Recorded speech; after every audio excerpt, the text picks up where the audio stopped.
जय हिंद मेरे डियर साथी, मैं आपका साथी विकास और आज हम देखने वाले हैं D pharma second year pharmacology paper solution 2024। जो हमारा पेपर हुआ था 2024 में, उसके लिए हम क्या करेंगे। देखिए, बहुत सारे भाई कमेंट में लिख रहे थे सर प्लीज़ आप पेपर सॉल्यूशन तैयार कराइए। ठीक है, तो हम देखिए 2023 का पेपर फार्माकोलॉजिकल का 2023 का पेपर सॉल्यूशन हम आपको यूट्यूब पे वीडियो पे डाल दिए हैं। ये आपके सामने है 2024 का पेपर। ये किसका है? 2024 का पेपर सॉल्यूशन। इसमें केवल पेपर आपको नहीं दिखाया जाएगा भाई, इसमें कितना सॉल्यूशन के साथ हर एक क्वेश्चन को एकदम से डिटेल में हम करके दिखाएंगे। ठीक है, तो ये सारा चीज़ें पार्ट ए देखा जाए टोटल ये तो समझते हैं पार्ट टू का टोटल 3 होते हैं।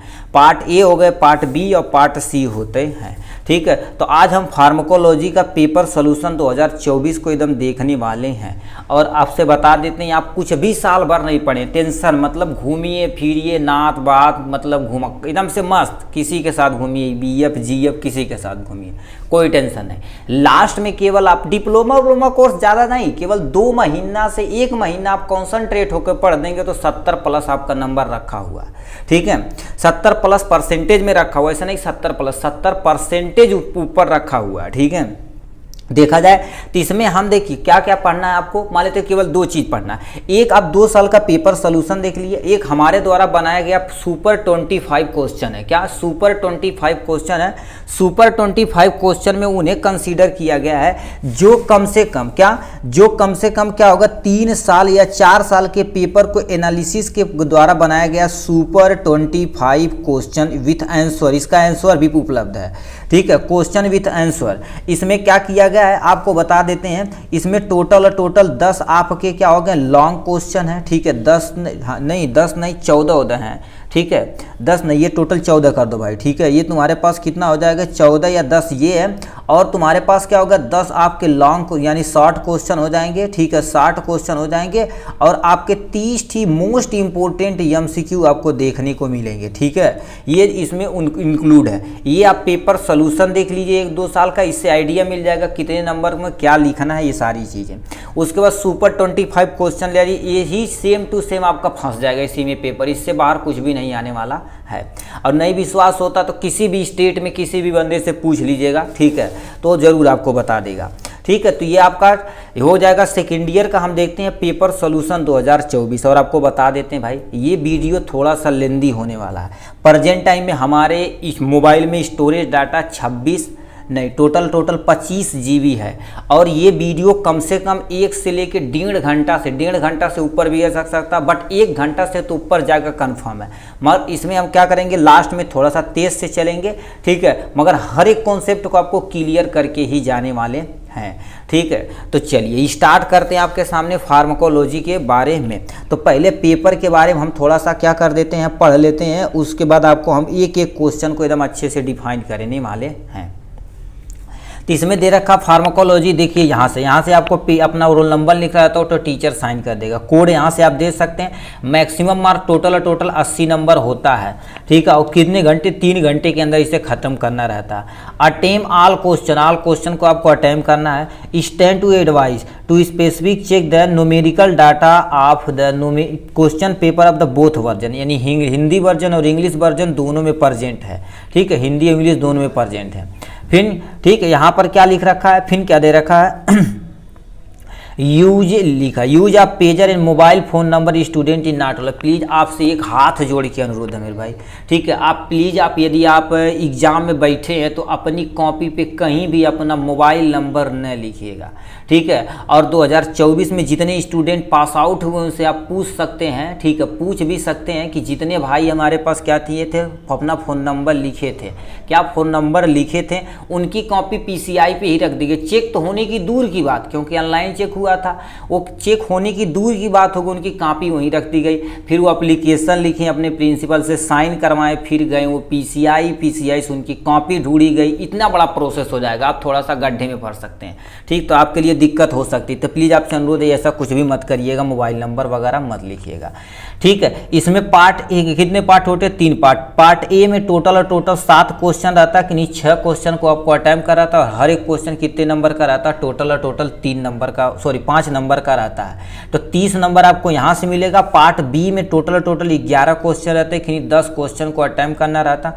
हर एक क्वेश्चन कितने नंबर का, 3 नंबर का, तो 30 नंबर यहाँ से बन जाएगा।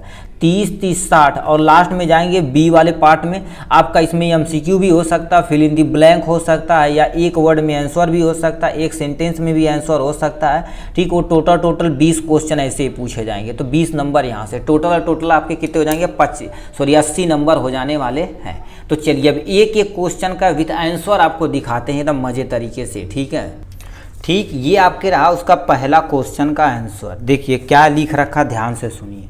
कह रखा explain in detail the various route of drugs administration. मतलब क्या कह रखा है, आप पहले ही चैप्टर में पढ़े होंगे ड्रग्स का रूट जो होता है हमारे शरीर के अंदर किन किन विधियों द्वारा हम क्या कर सकते हैं, अपने अंदर इनटेक कर सकते हैं, उसे एकदम डिटेल में एक्सप्लेन करना रहेगा। और बता देते हैं आपको लॉन्ग क्वेश्चन रहेगा तो कम से कम 1.5 से लेकर 2 पेज तो कम से कम लिखना पड़ेगा। ठीक है, आपको आता है तो 3 पेज में खींच दीजिए, कोई टेंशन नहीं, मगर आपको 2 पेज कम से कम क्या करना पड़ेगा, लॉन्ग आंसर को लिखना पड़ेगा।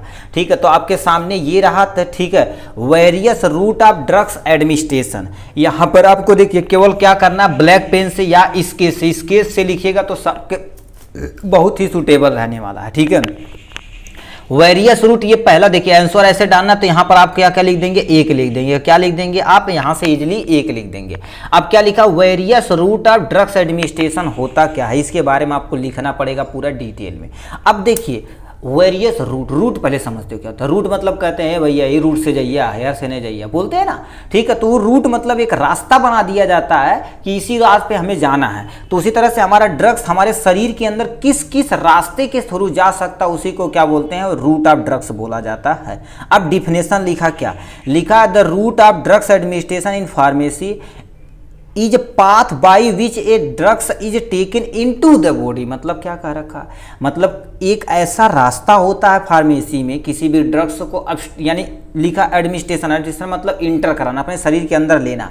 ठीक है, ड्रग्स को अपने शरीर के अंदर लेना, जिस रूट के थ्रू, जिस पाथ के थ्रू लेते हैं उसी को क्या बोलते हैं, various route of drugs administration बोला जाता है।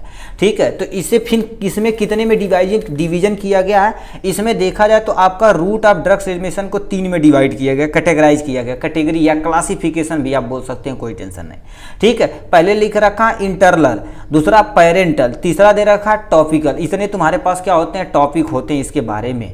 ठीक है, तो ये अपने 3 होते हैं। ठीक है, अब देखिए 3 का सबसे पहले इसमें क्या, इंटरनल में तुम्हारे पास क्या आ जाता, ओरल आता, सब लिंगुअल आता, रेक्टल आता। ठीक है, मतलब हमारे शरीर के अंदर जहां जहां, ठीक है, इंटर कराने की जगह होती है, जैसे माउथ हो गया।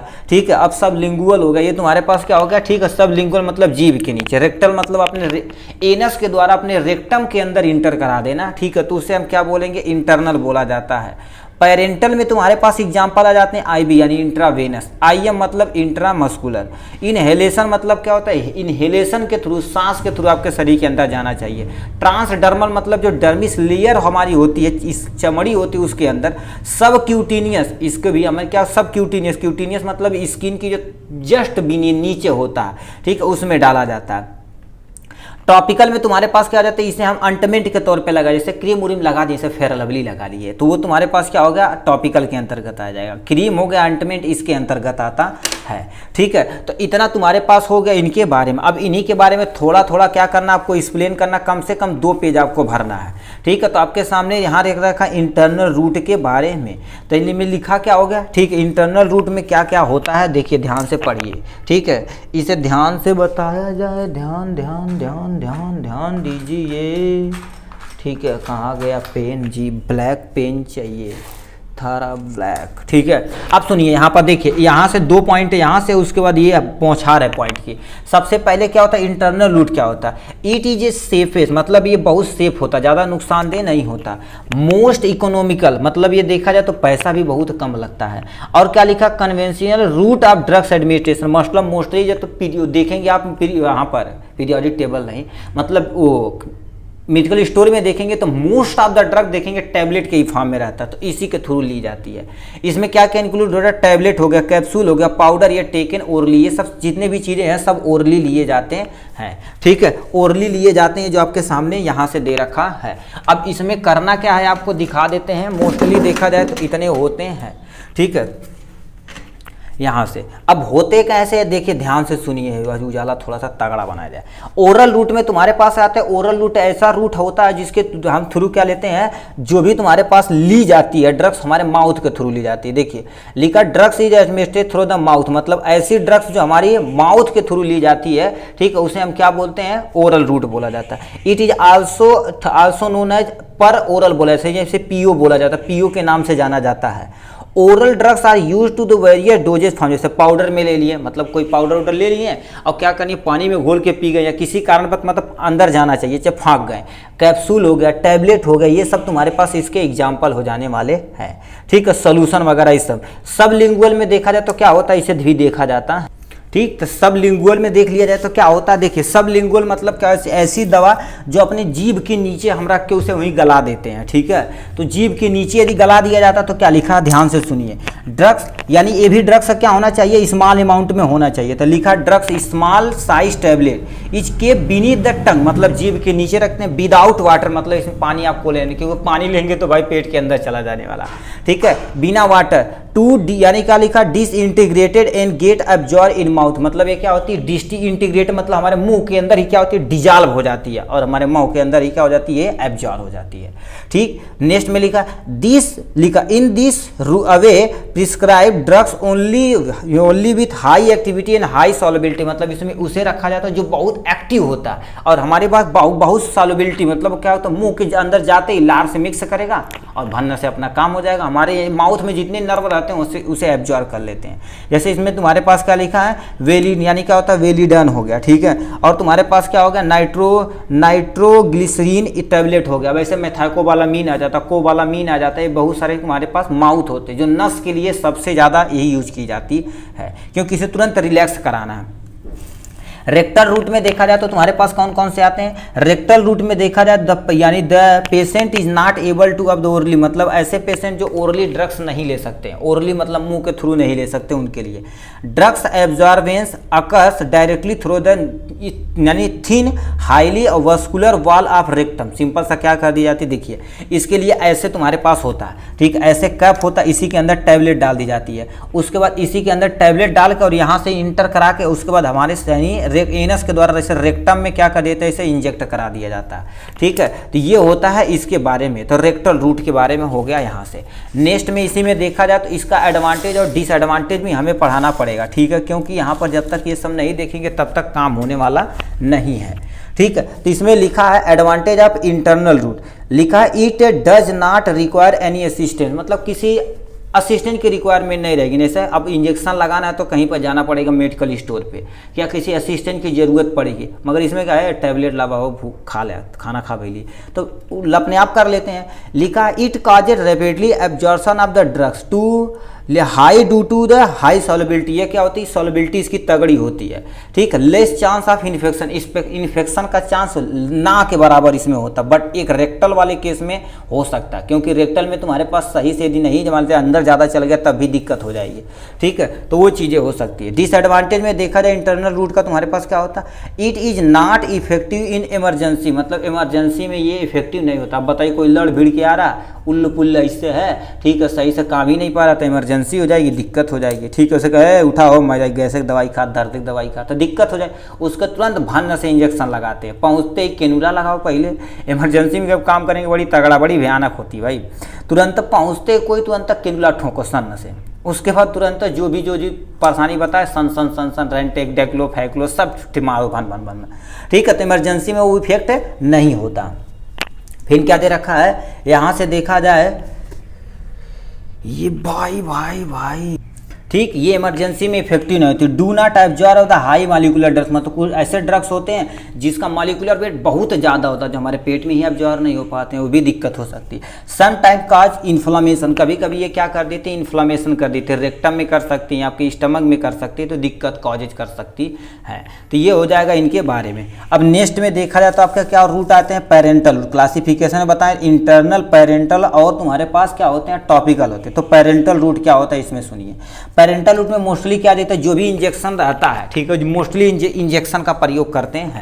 तो इसमें क्या लिखा, all the route of drugs administrated other than internal route come under the यानी पेरेंटल रूट। ये पेरेंटल रूट में क्या किया जाता है, हमारे शरीर के अंदर एडमिनिस्ट्रेशन किया जाता है with the help of injection.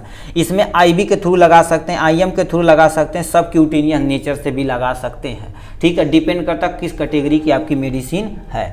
फिर नेक्स्ट में लिखा है यानी IV drugs administration through the intravenous यानी थ्रू द इंजेक्शन, मतलब क्या करते हैं हमारी जो वेंस होती है, ठीक है, उसके अंदर इंजेक्ट करा दिया जाता है, किसके, इंजेक्शन के थ्रू।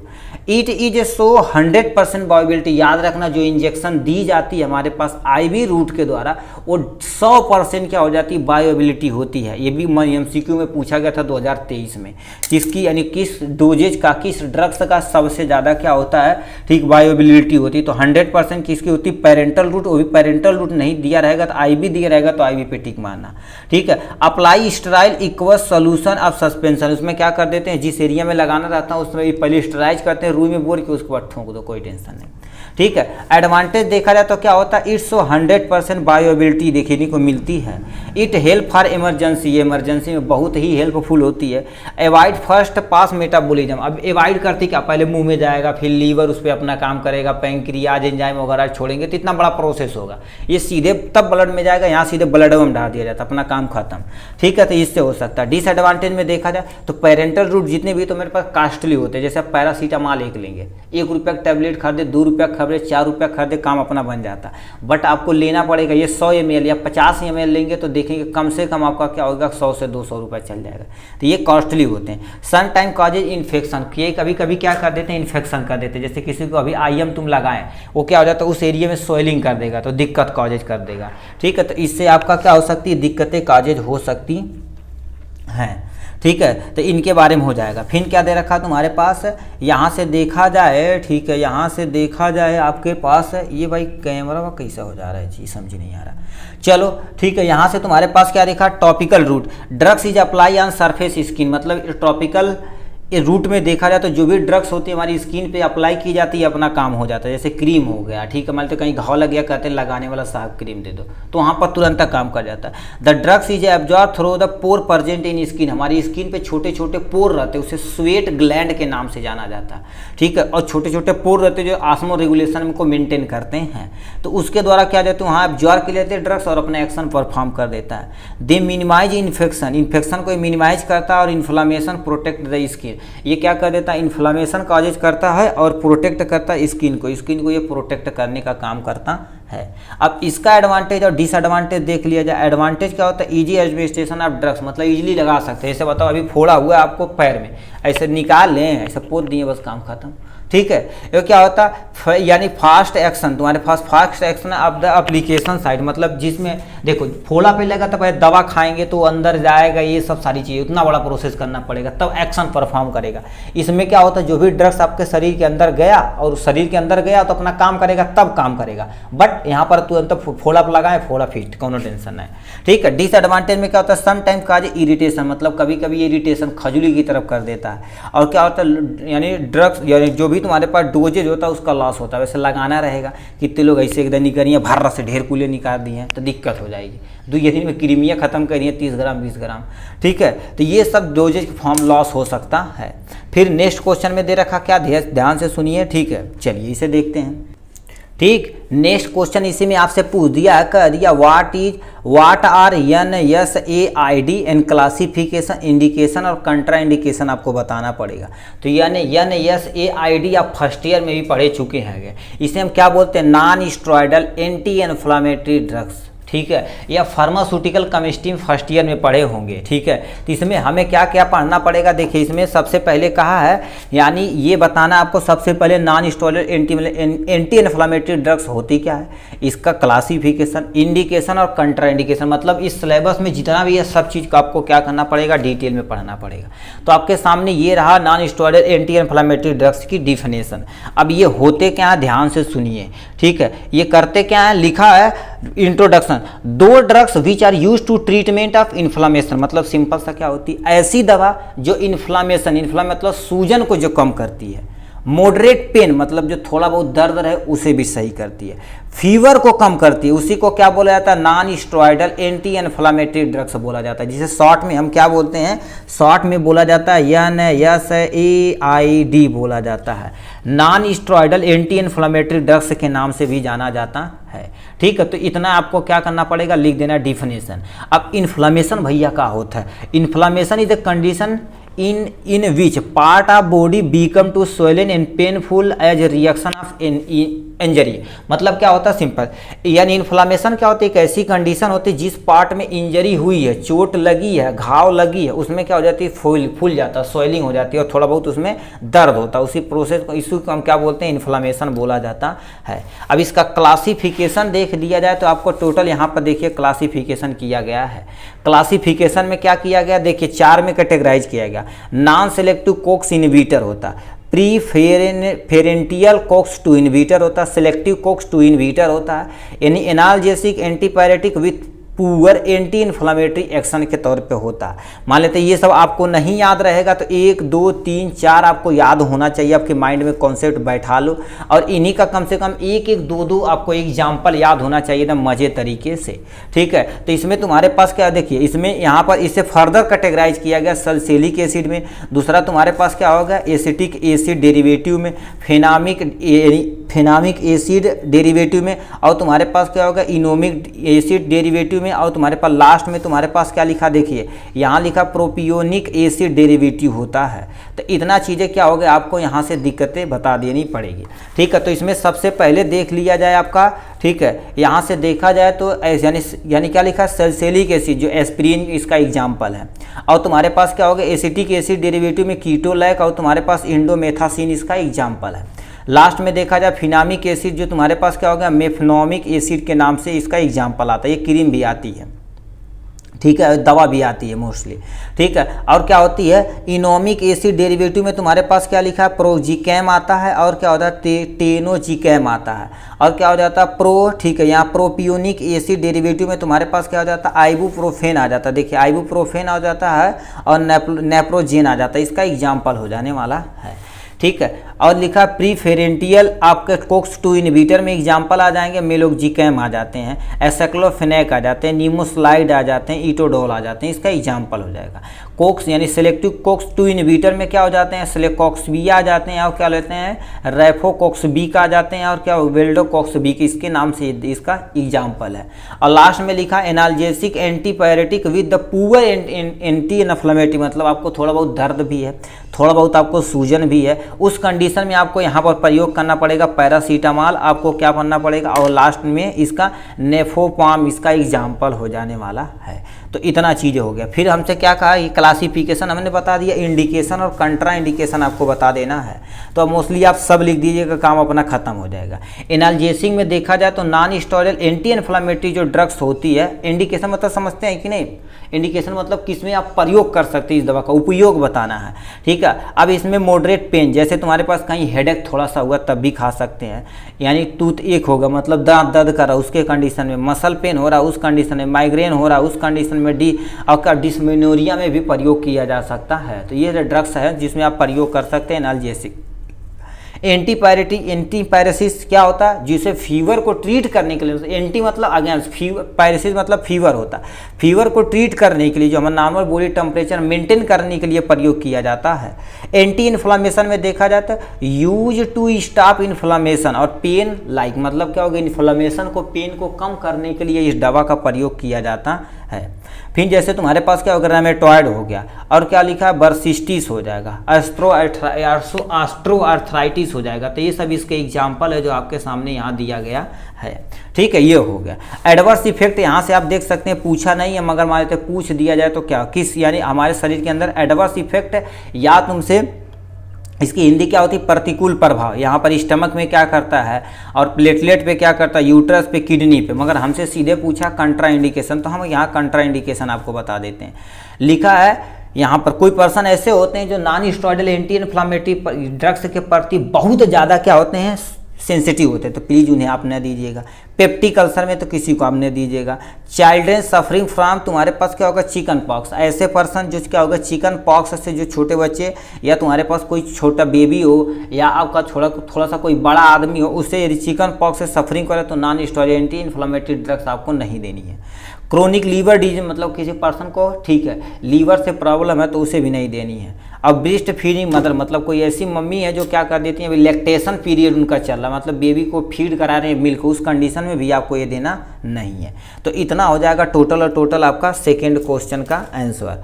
थर्ड में क्या दे रखा है, इसे ध्यान से देखिएगा, ठीक है। थर्ड में क्या दे रखा है, इसे भी देखते हैं, ठीक। इसमें दे रखा हमसे क्या पूछा है, write in detail about the pharmacology of the anticonvulsant drugs. Anticonvulsant का पूरा डिटेल में, मतलब इसकी डिफिनेशन, क्लासिफिकेशन, इंडिकेशन, कंट्राइंडिकेशन, सब कुछ डिटेल में आपको बता देना है एकदम मजे तरीके से, ठीक है। तो चलिए आपके सामने यहाँ रखा एंटी काउंसुलेंट ड्रग्स के बारे में, ठीक है। आपको जाते जाते बता देना चाहते हैं, इसके यदि PDF चाहिए, ठीक है, PDF चाहिए तो आप हमारे चैनल के डिस्क्रिप्शन में या इसी के डिस्क्रिप्शन में नंबर आपको मिलेगा, हमें कॉन्टैक्ट कर सकते हैं। इसकी पेपर सोल्यूशन की प्राइस टोटल कितना 25 रुपीज़ रखी गई है, कितना 25 रुपये रखी गई। आप यहाँ से क्या कर सकते हो, व्हाट्सएप पे कांटेक्ट करा के आप इजीली मंगा सकते हैं, ठीक है, PDF के जरिए। अब एंटी काउंसुलेंट ड्रग्स क्या होता है इसे भी आप ध्यान से सुनिए, ठीक है, ठीक है। तो एंटी काउंसुलेंट ड्रग्स क्या होता है इसको पूरा डिटेल में आपको एक्सप्लेन करना हो, ठीक है। तो लिखा है एंटी काउंसुलेंट ड्रग्स। तो सबसे पहले समझते काउंसुलेंट, आप नॉर्मल भाषा गांव में सुने होंगे, मिर्गिया तड़का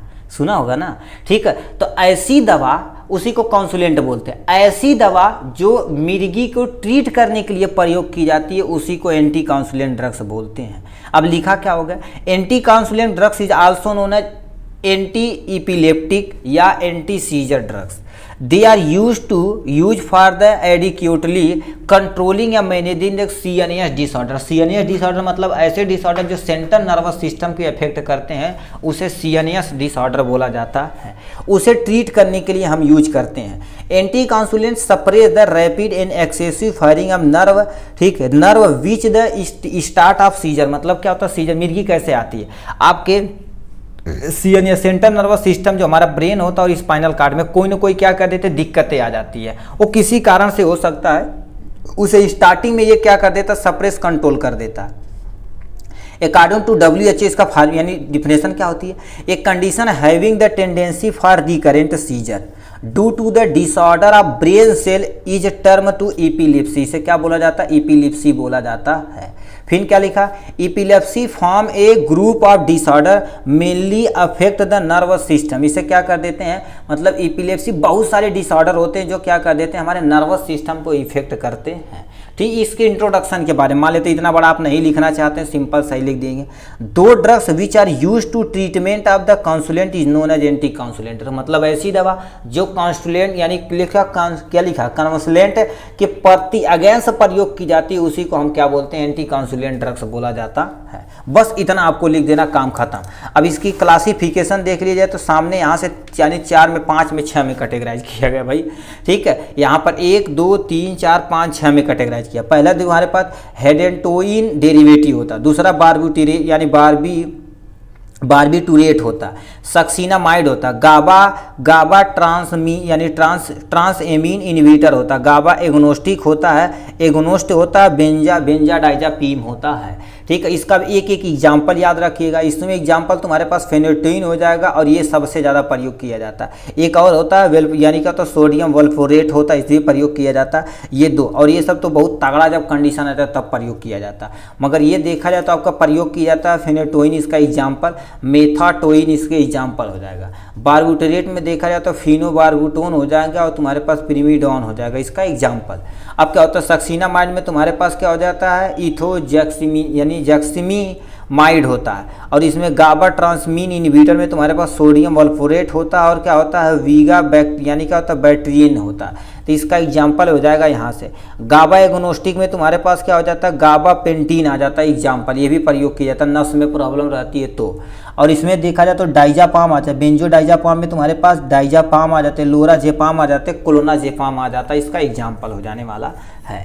तो इतने आपके पास टोटल क्या है, एग्जाम्पल हैं, यहाँ से देख सकते हैं, ठीक है, तो इतने हो गए एग्जाम्पल के बारे में। फिर तुम्हारे पास फार्माकोलॉजिकल एक्शन, मतलब ये ड्रग्स किस एक्शन पे हमारे शरीर के अंदर कहाँ और कैसे एक्शन परफॉर्म करती है उसको बताते हैं, ठीक है। तो इसमें देखा जाए, ठीक है, एंटी कांसुलेंट, एंटी इपिलिप्टिस और तुम्हारे पास एंटी सीजर में ये काम करते हैं। ये क्या कर देते हैं, जो सीएनएस ब्रेन और स्पाइनल कार्ड रहता है उसमें जो भी यानी तुम्हारे पास इम्पल्स जा रही हो, स्लो डाउन हो जाती है, उसे इंक्रीज कर देते हैं, जिससे आपका क्या हो जाएगा, ब्लड का फ्लो, ऑक्सीजन का लेवल सब कुछ मेंटेन हो जाता है, अपना काम हो जाता है। तो इस कंडीशन में प्रयोग होता है एक्शन। फिर क्या होता है, फिनोटिन जो होता है इज नॉट, ठीक है, is not global CNS depression. ये सीएनएस डिप्रेशन है उसमें प्रयोग नहीं किया जा सकता है। Overdoses cause the BP, मतलब ज़्यादा अमाउंट में यदि इस ड्रग्स को आप लेते हैं तो ब्लड प्रेशर क्या हो जाएगा, हो सकता है, सीएनएस रिड्यूज हो सकता है, डिप्रेशन भी आपका बढ़ सकता है, ब्लड प्रेशर भी बढ़ सकता है, और कभी कभी क्या हो जाता है उस पर्सन की कॉमा और डेथ भी हो सकती है यदि बहुत रेयर कंडीशन आ जाएगा तो, ठीक है। तो इतने इनके बारे में था फार्माकोलॉजिकल एक्शन के बारे में। फिर तुम्हारे पास क्या होगा, डोज यहाँ से देख लिया जाए, इतने आपके पास डोज हैं, ठीक है। डोज में तुम्हारे पास क्या होगा, फिनोटिन जो तुम्हारे पास 100 से लेकर 50 से लेकर 100 mg चिल्ड्रन बच्चों एडल्ट के लिए आता, 5 से लेकर 8 mg बच्चों में आता। फिनोबार्बिटून हो जाता है इसका एग्जाम्पल, सोडियम वल्फोरेट इसका डोजेज यहाँ से देख सकते हैं, कार्बामाजिपिन इसका एग्जाम्पल यहाँ से देख सकते हैं, गाबापेंटिन यहाँ से देख सकते हैं, क्लोनाजेपाम ये देख सकते हैं। तो ये सब ड्रग्स हो गए जो प्रयोग की जाती है हमारे मिर्गी की ट्रीटमेंट में प्रयोग की जाती है। इंडिकेशन देखा जाए तो आपको यहाँ पर नॉर्मल क्या लिख रखा है, इंडिकेशन सबसे पहले दे रखा फिनोटिन जो इपिलेप्सी में प्रयोग किया जाता है, और डिजिटली जो इंड्यूस करता है एथराइटिस, यानी लोग अर्थराइटिस, हाँ नहीं अर्थमिया होती है, ठीक, उस कंडीशन में भी प्रयोग की जाती है। फिनोबार्बिटेट भी इसका प्रयोग किया जाता है। सोडियम वल्फोरेट जो तुम्हारे पास क्या होता है, अल्टरनेटिव लिथियम मेनिया होती है, बाइपोलर इलनेस होता है, बाइपोलर मतलब जो दोनों डायरेक्शन में जा सकती है, उसे भी ट्रीट करने के लिए इसका प्रयोग किया जाता है। नेक्स्ट में लिखा है कार्बामाजेपिन हो जाते हैं जो कंट्रोल करता है, कंट्रोल ऑफ पैरा, ठीक है, पैराजेगमस होता है, stimulate the release of the ADH, anti diabetic hormone को क्या कर देता, कहता भाई खोप डायरेक्टली निकाल यार, कोनो टेंशन नहीं है, ठीक है, उसे निकालवाने का काम करता है। गाबापेंटिन जो पार्शियल सीजर होता है उसके लिए न्यूरोपैथिक गैंग्लियन को रोकने के लिए प्रयोग की जाती है। क्लोनाजेपाम जो होता है तो यूज टू ऑफ द माइकोक्लोनिक ये कैनाइटिक इपिलिप्सी में प्रयोग की जाती है, तो इसमें तुम्हारे पास उपयोग में आती है। अब प्रिवेंशन और कंट्रोल द सीजर एक्टिविटी, मतलब किसी पर्सन को सीजर बहुत ज़्यादा अमाउंट में आ जाता है तो उसे लंबे समय तक दवा चलती है, उसे ट्रीट हो जाता है, ठीक है। फिर क्या होगा, यह लिखा है मेंटेन ट्रीटमेंट ऑफ इपिलेप्सी, मतलब क्या कर देना है आपको, इपिलेप्सी को ट्रीट करने के लिए प्रयोग की जाती है। ट्रीटमेंट ऑफ कांसुलेशन, ठीक है, कांसुलेशन में प्रयोग किया जाता है। हेड इंजरी किसी पर्सन को हो उस कंडीशन में भी प्रयोग किया जाता है, ठीक है। हेड इंजरी में क्या होता है, मान लेते हैं हेड इंजरी हो गया, किसी को चोट लगने के कारण से, तो उस पर्सन को बुलाया जाता है, बहुत सारे से ब्लीडिंग मान लेते हैं, यहाँ हो गई ना यहाँ पर माइंड में, तो समझ लो बड़ी दिक्कत हो जाती है, ठीक है। तो उससे नॉर्मल नाक से और मुंह से ब्लड आ जाए तो समझ लो ज़्यादा दिक्कत नहीं है। यदि मान लेते हैं यहाँ पर कहीं क्रेक हो जाए अंदर तो समझ लो ब्रेन हेमरेज, हेड इंजरी वगैरह हो सकती है, तो उस कंडीशन में भी प्रयोग की जाती है। इंडिकेशन में तुम्हारे पास देखा जाता है यहाँ पर, ठीक है, यानी साइनस ब्रोंक यानी लिखा ब्रेडिकार्डिया में प्रयोग कर सकते हैं, साइनर आर्टरी ब्लॉकर में प्रयोग कर सकते हैं, ड्यूरिंग द प्रेगनेंसी के दौरान, सॉरी कॉन्ट्राइंडिकेशन है जी, कॉन्ट्राइंडिकेशन मतलब इसमें तो आप प्रयोग नहीं कर सकते हैं। कोई पर्सन ब्रेडिकार्डिया से ग्रसित है तो उसमें इस दवा का प्रयोग नहीं कर सकते हैं। इन साइनो आर्ट्रियल यसियन जो नोट रहती है वो भी ब्लॉक होता है, उस कंडीशन में प्रयोग नहीं, ड्यूरिंग द प्रेगनेंसी में प्रयोग कर नहीं सकते, लेक्टेशन में प्रयोग नहीं कर सकते, लीवर प्रॉब्लम किसी को तब भी नहीं कर सकते, बोन मैरो डिप्रेशन है तभी नहीं कर सकते, रीनल प्रॉब्लम किसी को है तब भी नहीं कर सकते हैं यहाँ से, मतलब इन कंडीशन में आप दवा का प्रयोग, इस दवा का प्रयोग नहीं कर सकते हैं, ठीक है। तो ये हो गया इनके बारे में। नेक्स्ट क्वेश्चन हमसे क्या पूछा, 4th नंबर, इस पे हम चलते हैं, ठीक है। 4th नंबर क्वेश्चन हमसे पूछा है, लिखा है classification anti hypertensive drugs in mechanism of action ACE inhibitor, ठीक है। ये ACE इनहिबिटर इसका एक क्लासिफिकेशन, उसको हमें देखना पड़ेगा यहाँ से, ठीक है। तो इसमें क्या क्या चीज़ हमें देखना पड़ेगा, सबसे पहले एंटी हाइपरटेंसिव ड्रग्स होती क्या, ये उसके क्लासिफिकेशन और मॉर्फोलॉजिकल एक्शन ऑफ ECE के इनहिबिटर के बारे में आपको देखना पड़ेगा।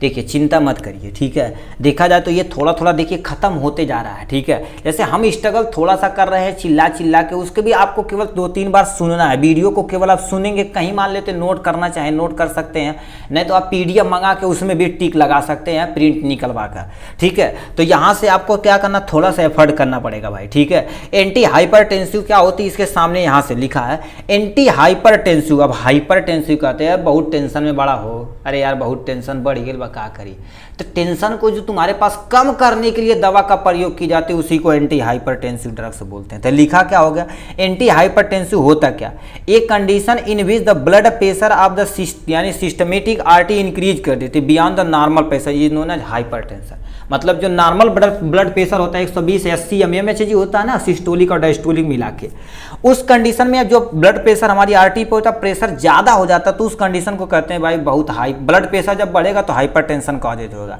तो इसमें सिस्टोलिक प्रेशर 120 होता है, डायस्टोलिक प्रेशर 80 mmHg होता है। ये बढ़ के एक सिस्टोलिक प्रेशर कितना हो जाता है 140 हो जाता है, और डायस्टोलिक प्रेशर 90 कभी कभी 100 हो जाता है। बहुत भयानक, यदि ब्लड प्रेशर बढ़ेगा ना तो आप पसीना पसीना हो जाएंगे भाई, बहुत भयानक काम होता, खतरनाक चीज़ें। दो drugs which are use to treatment of hypertension, मतलब ऐसी ड्रग्स जो हाइपरटेंशन के लिए सही प्रयोग की जाती है उसी को हम क्या बोलते हैं, एंटी हाइपरटेंसिव ड्रग्स बोली जाती है। कौन सी दवा, एंटी हाइपरटेंसिव ड्रग्स बोली जाती है। इसमें तुम्हारे पास क्या हो गया, यहाँ पर इसके यहाँ पर क्लासिफिकेशन के बारे में दे रखा, डायूरेटिक और ACEA तुम्हारे पास, इसी को एक्सप्लेन करना है। एग्नोस्टिक, सेकेंडरी रिसेप्टर एडर्नर्जिक ड्रग्स, और यानी क्या लिखा है कैल्शियम चैनल ब्लॉकर होता है, यानी ब्लॉकर चैनल ब्लॉकर होता है। वसोडाइलेशन मतलब ऐसी दवा जो हमारी जो हमारे पास वेसल्स होती है उसे डायलेट कर देती है, थोड़ा सा चौड़ा कर देती है जिससे ब्लड प्रेशर फॉल डाउन हो जाए, ठीक है। तो इसमें एग्जाम्पल फुरसामाइड हो जाएगा, एमिलोप्राइड हो जाएगा। यानी ACE फर्स्ट जो होता है तुम्हारे पास क्या हो जाता है, लिखा है रेमिप्रिल होता है, और क्या हो जाता है कैप्टोप्रिल, इसका एग्जाम्पल हो जाएगा। ए लिखा है एग्नोस्टिसिन तुम्हारे पास सेकेंड रिसेप्टर में लोसार्टन आता है और वल्सार्टन आता है, और एडर्नर्जिक ड्रग्स में क्या हो जाता है क्लोनिडीन आता है, क्लोनिडीन आ जाता है, और क्या आ जाता है गुआनाफिफेसिन आ जाता है। और कैल्शियम चैनल ब्लॉकर में क्या होता है वेराप्रीमिल आ जाता है, और क्या हो जाता है एम्लोडिपिन, इसका एग्जाम्पल हो जाएगा। वसोडाइलेशन में तुम्हारे पास क्या आ जाता है एग्जाम्पल डायो, ठीक है, डायोजे यानी हिग्जिडेन हो जाएगा, डी हो जाएगा, और क्या हो जाएगा हाइड्राएलाजीन हो जाता है, इसका एग्जाम्पल हो जाने वाला है। तो इतनी इसके बारे में कहा था, किसके बारे में देखिए डिफिनेशन हो जाएगा क्लासिफिकेशन। अब हमसे कहा है कि हमें डिफाइन किसे करना है, इसको डिफाइन करना है, ठीक है। एन लिखा है इसको आपको डिफाइन करना है, इसी को बताना था पूरा डिटेल में। तो यहाँ पर लिखा है क्या लिख दिया देखो, एंजियोटेंसिन कन्वर्टिंग एंजाइम होते हैं जिसे हम ACE शॉर्ट में बोलते हैं इनहिबिटर, ठीक है। तो यहाँ पर लिखा अब ये क्या होता है, those agent act by the inhibiting the action of जो क्या होती है एंजियोटेंसिन कन्वर्टिंग एंजाइम होती है उसी को क्या कर देती है इनहिबिट कर देती है। लो भैया ये बंद करा हो बंद करा ऐसे बोल देती है। फिर तुम्हारे पास क्या कहती है ACE इनहिबिट द यानी competitive inhibit the conversion of the agnostic यानी एंजियोटेंसिन फर्स्ट एंड सेकेंड, और क्या होता है यानी occurring in the presence of angiotensin यानी कन्वर्टिंग एंजाइम, इसमें क्या कर देता है ये कन्वर्ट करके अपना काम कर देता है, ठीक है। उसके बाद ये करता क्या, ध्यान से सुनिए, फार्माकोलॉजिकल एक्शन में देखा जाए तो करते क्या है, ACT तुम्हारे पास लिखा है ACE इनहिबिटर जो होते हैं वसोडाइलेशन कर देते हैं, मतलब जो हमारी ब्लड वेसल्स रहती है नस रहती है उसे थोड़ा सा चौड़ा कर देंगे। अब बताइए चौड़ा यदि होगा तो आपको ना काम हो जाएगा, क्योंकि आप सुनेंगे प्रेशर बराबर क्या होता है F/A, मतलब फोर्स अपान में क्या होता है एरिया, एरिया बढ़ेगा तो प्रेशर क्या होगा कम होगा, एरिया कम होगा तो प्रेशर ज्यादा होगा। लो सिस्टमेटिक आर्टरी तुम्हारे पास क्या होते हैं रेसिस्टेंस, उसे लो कर देगी तो अपना काम हो जाएगा। या लिखा they do not causes the यानी कॉजेज लिखा रिफ्लेक्स ट्रैकीकार्डिया, ट्रैकीकार्डिया तुम्हारे पास ये नहीं होने देंगे, क्योंकि ये बताइए ये हमारे फार्माकोलॉजिकल एक्शन उसी को तो जाकर रोक रहा है, ठीक है। Increase blood flow, blood flow तुम्हारे पर रोज कर दी कहाँ पर रीनल में और कोरोनरी आर्टरीज में, ये क्या कर देगी ज़्यादा कर देगी जिससे वो मेंटेन करेंगे। किडनी क्या करेगा फिल्टर कर फिल्टर कर फिल्टर कर अपना काम मेंटेन कर देगा, ठीक है। और किडनी भी ब्लड प्रेशर में बहुत मेजर रोल प्ले करता है, क्योंकि इसमें अभी पढ़ेंगे ना, ठीक है, यानी रास मैकेनिज्म वगैरह तब देखेंगे बहुत भयानक टाइप में है, पढ़े होंगे फर्स्ट ईयर में, ठीक है। It prevent the enzyme from the converting angiotensin two angiotensin second में कन्वर्ट कर देती है, यही एंजाइम करती है, ACA करती है। ठीक, इंडिकेशन में देखा जाए तो क्या होगा, do not use to treatment following disease, मतलब इसमें क्या कर देना है, ठीक है, अच्छा यूज करना है, इस डिजीज में आप यूज कर सकते हैं इस कैटेगरी की दवा। हाइपरटेंशन में तो प्रयोग कर सकते हैं, यानी कॉन्जेस्टिव हार्ट फेलियर में प्रयोग कर देते हैं, शॉर्ट में क्या बोलते हैं, CHF बोला जाता है। मायोकार्डियल इन्फेक्शन में आप बोल सकते हैं इसे, ठीक है, जिसे ECE के कारण से ही होता है। यानी का डायबिटिक न्यूरोपैथिक, या नर्व हमारे पास कहीं डैमेज हो जाए हमारे डायबिटीज के कारण से, तो उस कंडीशन में भी प्रयोग कर सकते हैं इस दवा की कैटेगरी। इस कैटेगरी की कोई भी दवा प्रयोग कर सकते हैं, डिपेंड करता कंडीशन कैसी है।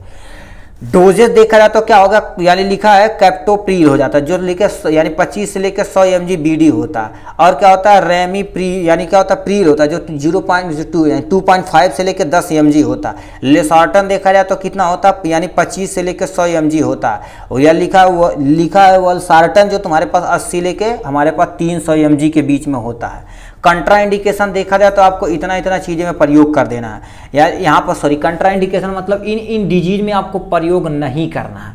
ठीक है, सबसे पहले तुम्हारे पास क्या होगा, एक आप लिख सकते हैं हाइपरटेंशन था, हाइपोटेंशन में नहीं प्रयोग कर सकते। हाइपोटेंशन ऑलरेडी ब्लड प्रेशर कम है, ये खैबा और कम हो जाए, दिक्कत हो जाएगी, मर आ जाएगी, ठीक है, तो दिक्कत हो जाएगी। यानी एंजियोडर्मा में नहीं प्रयोग कर सकते। कोई पर्सन हाइपर सेंसिटिव तो उसमें भी नहीं प्रयोग कर सकते। किसी पर्सन को किडनी प्रॉब्लम है, अब किडनी प्रॉब्लम कह देबा, जो एंटी डायबिटिक हार्मोन वहीं से निकला था किडनी से, रास मैकेनिज्म के मेंटेन करता, वह भी तो बात, दिक्कत हो जाए, ठीक है, इसमें हो जाती है। और क्या होती है, सिंगल किडनी तुम्हारे पास पर्सन, कोई मान लेते एक ठीक खरीद के आईफोन खरीद के अपने मलबक दे देना, ठीक है, तो एकड़ बचल बा, तो वो कंडीशन में देबा तो और ब्लड प्रेशर का कम कराई हो जाए, दिक्कत इनके, ठीक है, काम हो पाए नहीं, ठीक है, तो यो चल जाए, आईफोन चल जाए, मलबो चल जाए, दिक्कत हो जाए, ठीक है। तो इतने चीज़ें तुम्हारे पास थी थर्ड यानी फोर्थ आंसर में, ठीक है। फिफ्थ नंबर क्या पूछा देखते हैं इसके बाद। नेक्स्ट क्वेश्चन हमसे क्या पूछ दिया, 5वां नंबर कह दिया, define and classify anti ulcer drugs, मतलब ऐसी दवा जो एंटी अल्सर के प्रति यानी अगेंस्ट प्रयोग की जाती है, उसको डिफाइन करना है, क्लासिफिकेशन भी करना पड़ेगा आपको डिटेल में। मतलब ये लॉन्ग दिया रहेगा तो डिटेल में आपको 2 पेज लिखना पड़ेगा, ठीक है, तो इन सबको आपको डिटेल में करना पड़ेगा। तो चलिए स्टार्ट करते हैं। आपके सामने एंटी अल्सर ड्रग्स, ये आपके सामने ये दे रखा है। ये कितने नंबर क्वेश्चन है, यहाँ नंबर आप प्लीज डाल दीजिएगा, ये क्वेश्चन नंबर 5 है, ठीक है, क्वेश्चन नंबर 5 है जो आपके सामने यहाँ से छाप दिया गया। अब अल्सर क्या होता, तब एंटी अल्सर ड्रग्स हैं, कहते हैं रे नीना हो गल बाहो, ठीक है, कहते हैं जुट्ठा खा ले। अब अच्छा, कुछ जुट्ठा खैले मतलब निनाव नहीं होता भाई, पहली बात, ठीक है। आपके मान लेते पेट में कोई भी प्रॉब्लम होती है, बी कॉम्प्लेक्स की कोई कमी होती है, एसिडिटी बहुत ज़्यादा अमाउंट में हो जाती है, तो आपके माउथ में अल्सर हो सकता है, आपके पेट में अल्सर हो सकता है, आपके ड्यूडेनम स्मॉल इंटेस्टाइन के पोर्शन में अल्सर हो सकता है। तो उसी को ट्रीट करने के लिए जिस दवा का प्रयोग की जाती है उसी को एंटी अल्सर ड्रग्स बोलते हैं। कहेंगे सर एक्शन में बोल रहे हैं, कोई टेंशन नहीं, ठीक है। तो लिखा क्या होगा, दो substance which are use to treatment of ulcer is known as या called as anti ulcer drug, मतलब ऐसी दवा जो अल्सर को ट्रीट करने के लिए प्रयोग की जाती है उसी को एंटी अल्सर ड्रग्स बोला जाता है। फिर तुम्हारे पास क्या लिखा, अल्सर फॉर्मेड इन स्टमक, मतलब यदि अल्सर स्टमक में पाया जाएगा तो उसे हम गैस्ट्रिक अल्सर बोलते हैं। यदि हमारे स्मॉल इंटेस्टाइन के पहले पार्ट में पाया जाएगा, ड्यूडेनम में पाया जाएगा, तो उसे हम क्या बोलेंगे, ड्यूडेनल अल्सर बोला जाता है। कहने का मतलब क्या होता है, देखिए आपके आइसोफेगस हो गई, ये आपके पास क्या हो गई, स्टमक हो गई, ठीक है, ये यहाँ से कन्वर्ट। तो ये आपका जो स्टमक होता है इसमें यदि होगा तो गैस्ट्रिक अल्सर, ये जो पहला पार्ट ड्यूडेनम होता है इसमें यदि हो जाए तुम्हारे पास क्या होगा, तब तुम्हारे पास क्या होगा, ड्यूडेनम अल्सर हो जाने वाला है, ठीक है। तो इसकी डिफिनेशन हो गई। यहाँ से सामने क्या दे रखा, क्लासिफिकेशन के बारे में। क्लासिफिकेशन इसे टोटल 5 में किया गया है। एंटी सिक्रेटरी एजेंट, दूसरा एंटासिड, तीसरा तुम्हारे पास क्या होगा, ulcer protective drugs, ulcer healing drugs, anti यानी हेलिकोपाइलोरी ड्रग्स, ये बहुत खतरनाक होती है। ये केस देखेंगे ना तो आदमी सूख के एकदम से पतर सुट्टी हो जाएगा, बड़ी खतरनाक चीज़ है भाई, खतरनाक डिजीज है, ठीक है। तो एंटी सिक्रेटरी एजेंट में तुम्हारे पास आते हैं एग्जाम्पल, रेंटेडीन हो जाते हैं, यहाँ पर लिखा है सिमिटीडीन आ जाते हैं, ओमाप्रोजोल आ जाते हैं, पेंटाप्रोजोल आ जाते हैं, डोम्प्रीडोन आ जाते हैं, ऐसे बहुत सारे एग्जाम्पल इसमें आते हैं और मोस्टली देखा जाए तो यही प्रयोग की जाती है। एंटासिड में सोडियम बाइकार्बोनेट आ जाती है, सोडियम मैग्नीशियम हाइड्रोक्साइड, जिसे मिल्क ऑफ मैग्नीशिया के नाम से, इनो के नाम से आता है, या तुम्हारे पास देखेंगे डाइजीन के नाम से आता है, है, ठीक है। और कैल्शियम कार्बोनेट इसका एग्जाम्पल और भी है, ठीक है। ये सोडियम कार्बोनेट है, कैल्शियम कार्बोनेट है। अल्सर प्रोटेक्टिव में तुम्हारे पास सुक्राल फेट आता है, सुक्राल फेट आता है, ये बहुत ही मस्त दवा होती है, इसमें पुदीना वुदीना फ्लेवर मिलाया जाता है, बहुत मज़ा आता है पीने में, ठीक है। ये हो जाएगा। अल्सर हीलिंग ड्रग्स में तुम्हारे पास क्या हो जाते हैं, कार्बा, ठीक है, कार्बेनोजालोन आते हैं, सोडियम, इसका एग्जाम्पल हो जाएगा।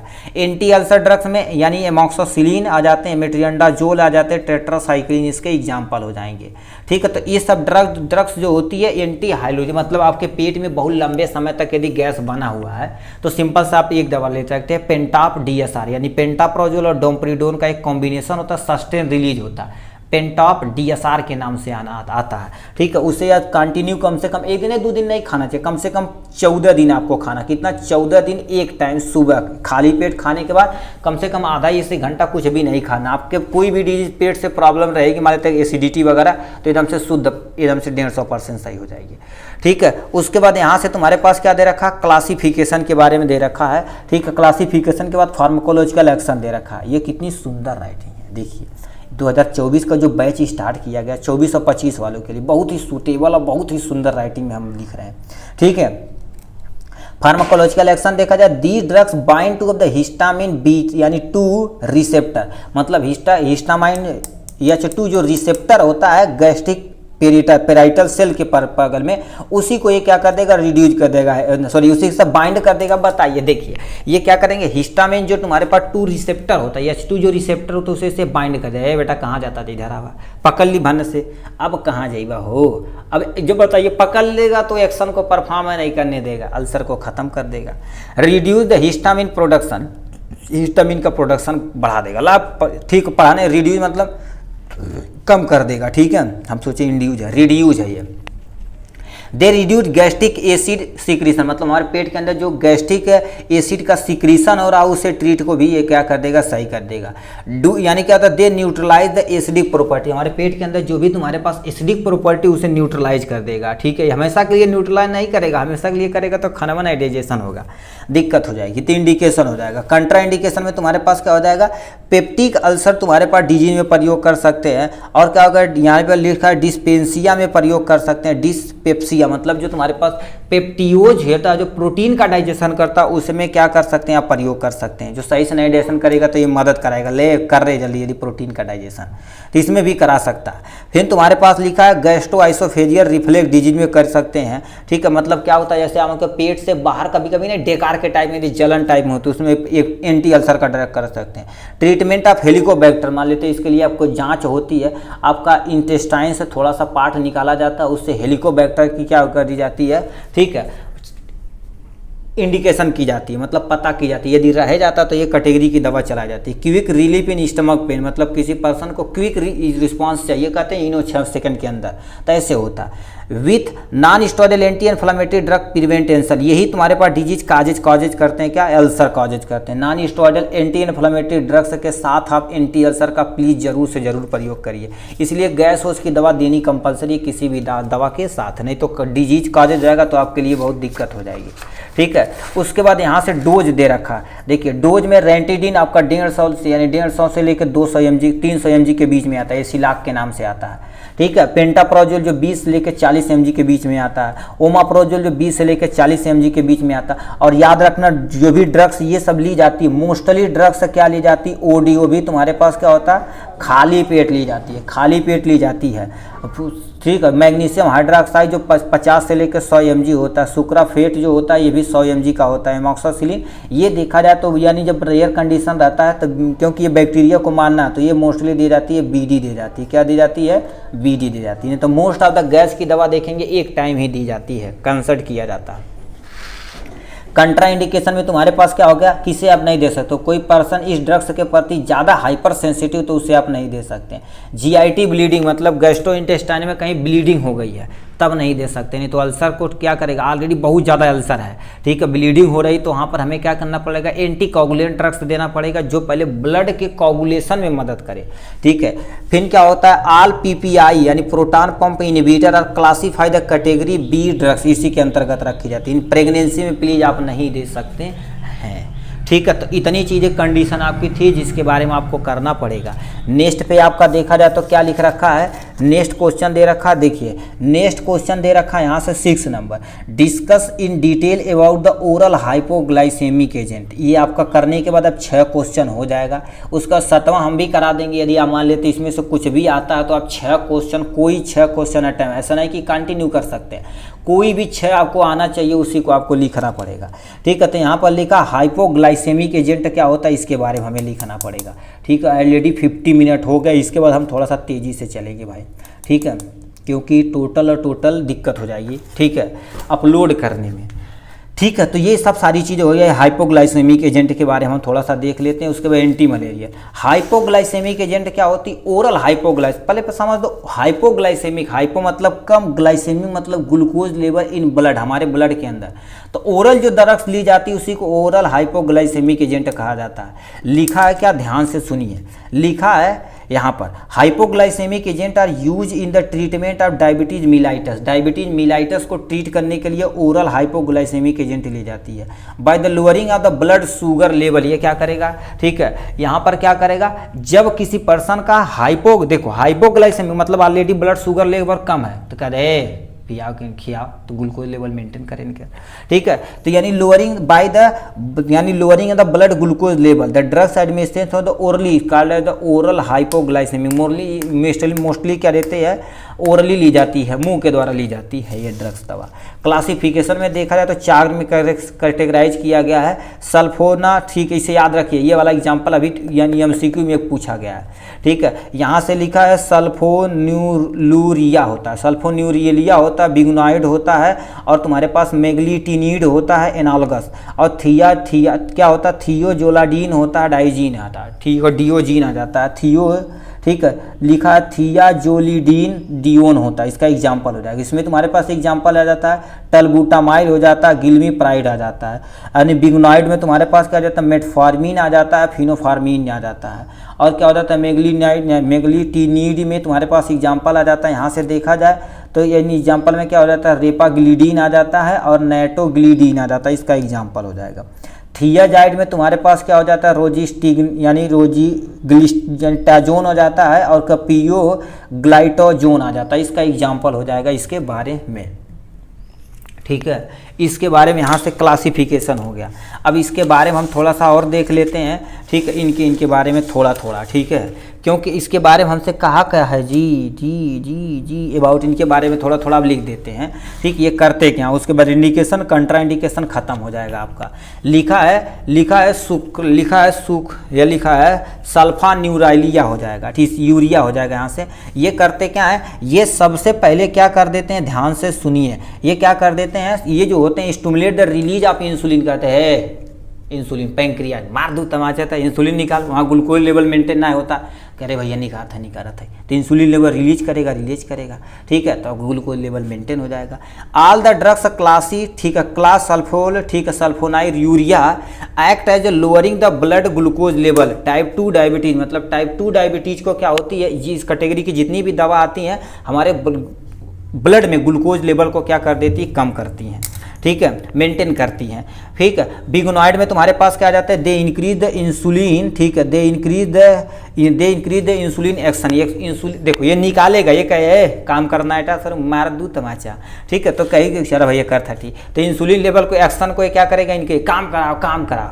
ठीक है, ये होगा। They decrease the blood sugar level in diabetes patient, मतलब डायबिटीज पेशेंट में क्या कर देगा, उसे ये क्या कर देगा, रिड्यूज कराएगा, कम कराएगा। They enhance the utilise of glucose by the muscle एन, तुम्हारे पास सप्रेस डिफ्लेशन ऑफ इंसुलिन, ये क्या करेगा, यूटिलाइजेशन करेगा। बताओ जितना तुम्हारे पास क्या होगा, ग्लूकोज यूटिलाइज होगा, इंसुलिन उतना ही मेंटेन कराएगा बढ़िया से। ठीक है, इसीलिए क्या होता है, ग्लूकोज को मेंटेन कराना जरूरी है। ठीक है, और क्या लिखा है, मेगालीटिनाइड एनालगस होता है। ठीक है, एनालगस मतलब क्या होता है, उसी के समान होता है। इसमें क्या होता है, these agent show off the quick and short acting, यानी इंसुलिन रिलीज, ये क्या करेगा, उसको मेंटेन कराएगा, क्विकली तो तुरंत एक्शन करेगा। ठीक है, it used for the controlling meal time the deviation of glucose, इसलिए कहते हैं देखो ग्लूकोज 2 टाइम ना पवाना चाहिए, एक बार खाना खाने से पहले, खाना खाने के बाद। ठीक है, adverse effect of the nateglinide include no, यानी क्या होता है ये जब ये रिवर्स इफेक्ट करेगा, मतलब प्रतिकूल आ जाएगा तो नोजिया हो जाएगा, डिजिंग चक्कर आ जाएगा, इस अरे भाई चक्कर आवता हो, ज्वाइंट पेन हो जाएगा, तो ये सब चीज़ें ब्लर दिखाई देगा आपको सारी चीज़ें। थिया, ठीक है, थिया जोली क्या होता है, जोलिडिनाडियोन होता है, इसमें जाता है the decrease the blood sugar level without increasing the insulin secretion, ये इंसुलिन सिक्रीशन को नहीं करेगा, ऑलरेडी ग्लूकोज मेंटेन करा देगा।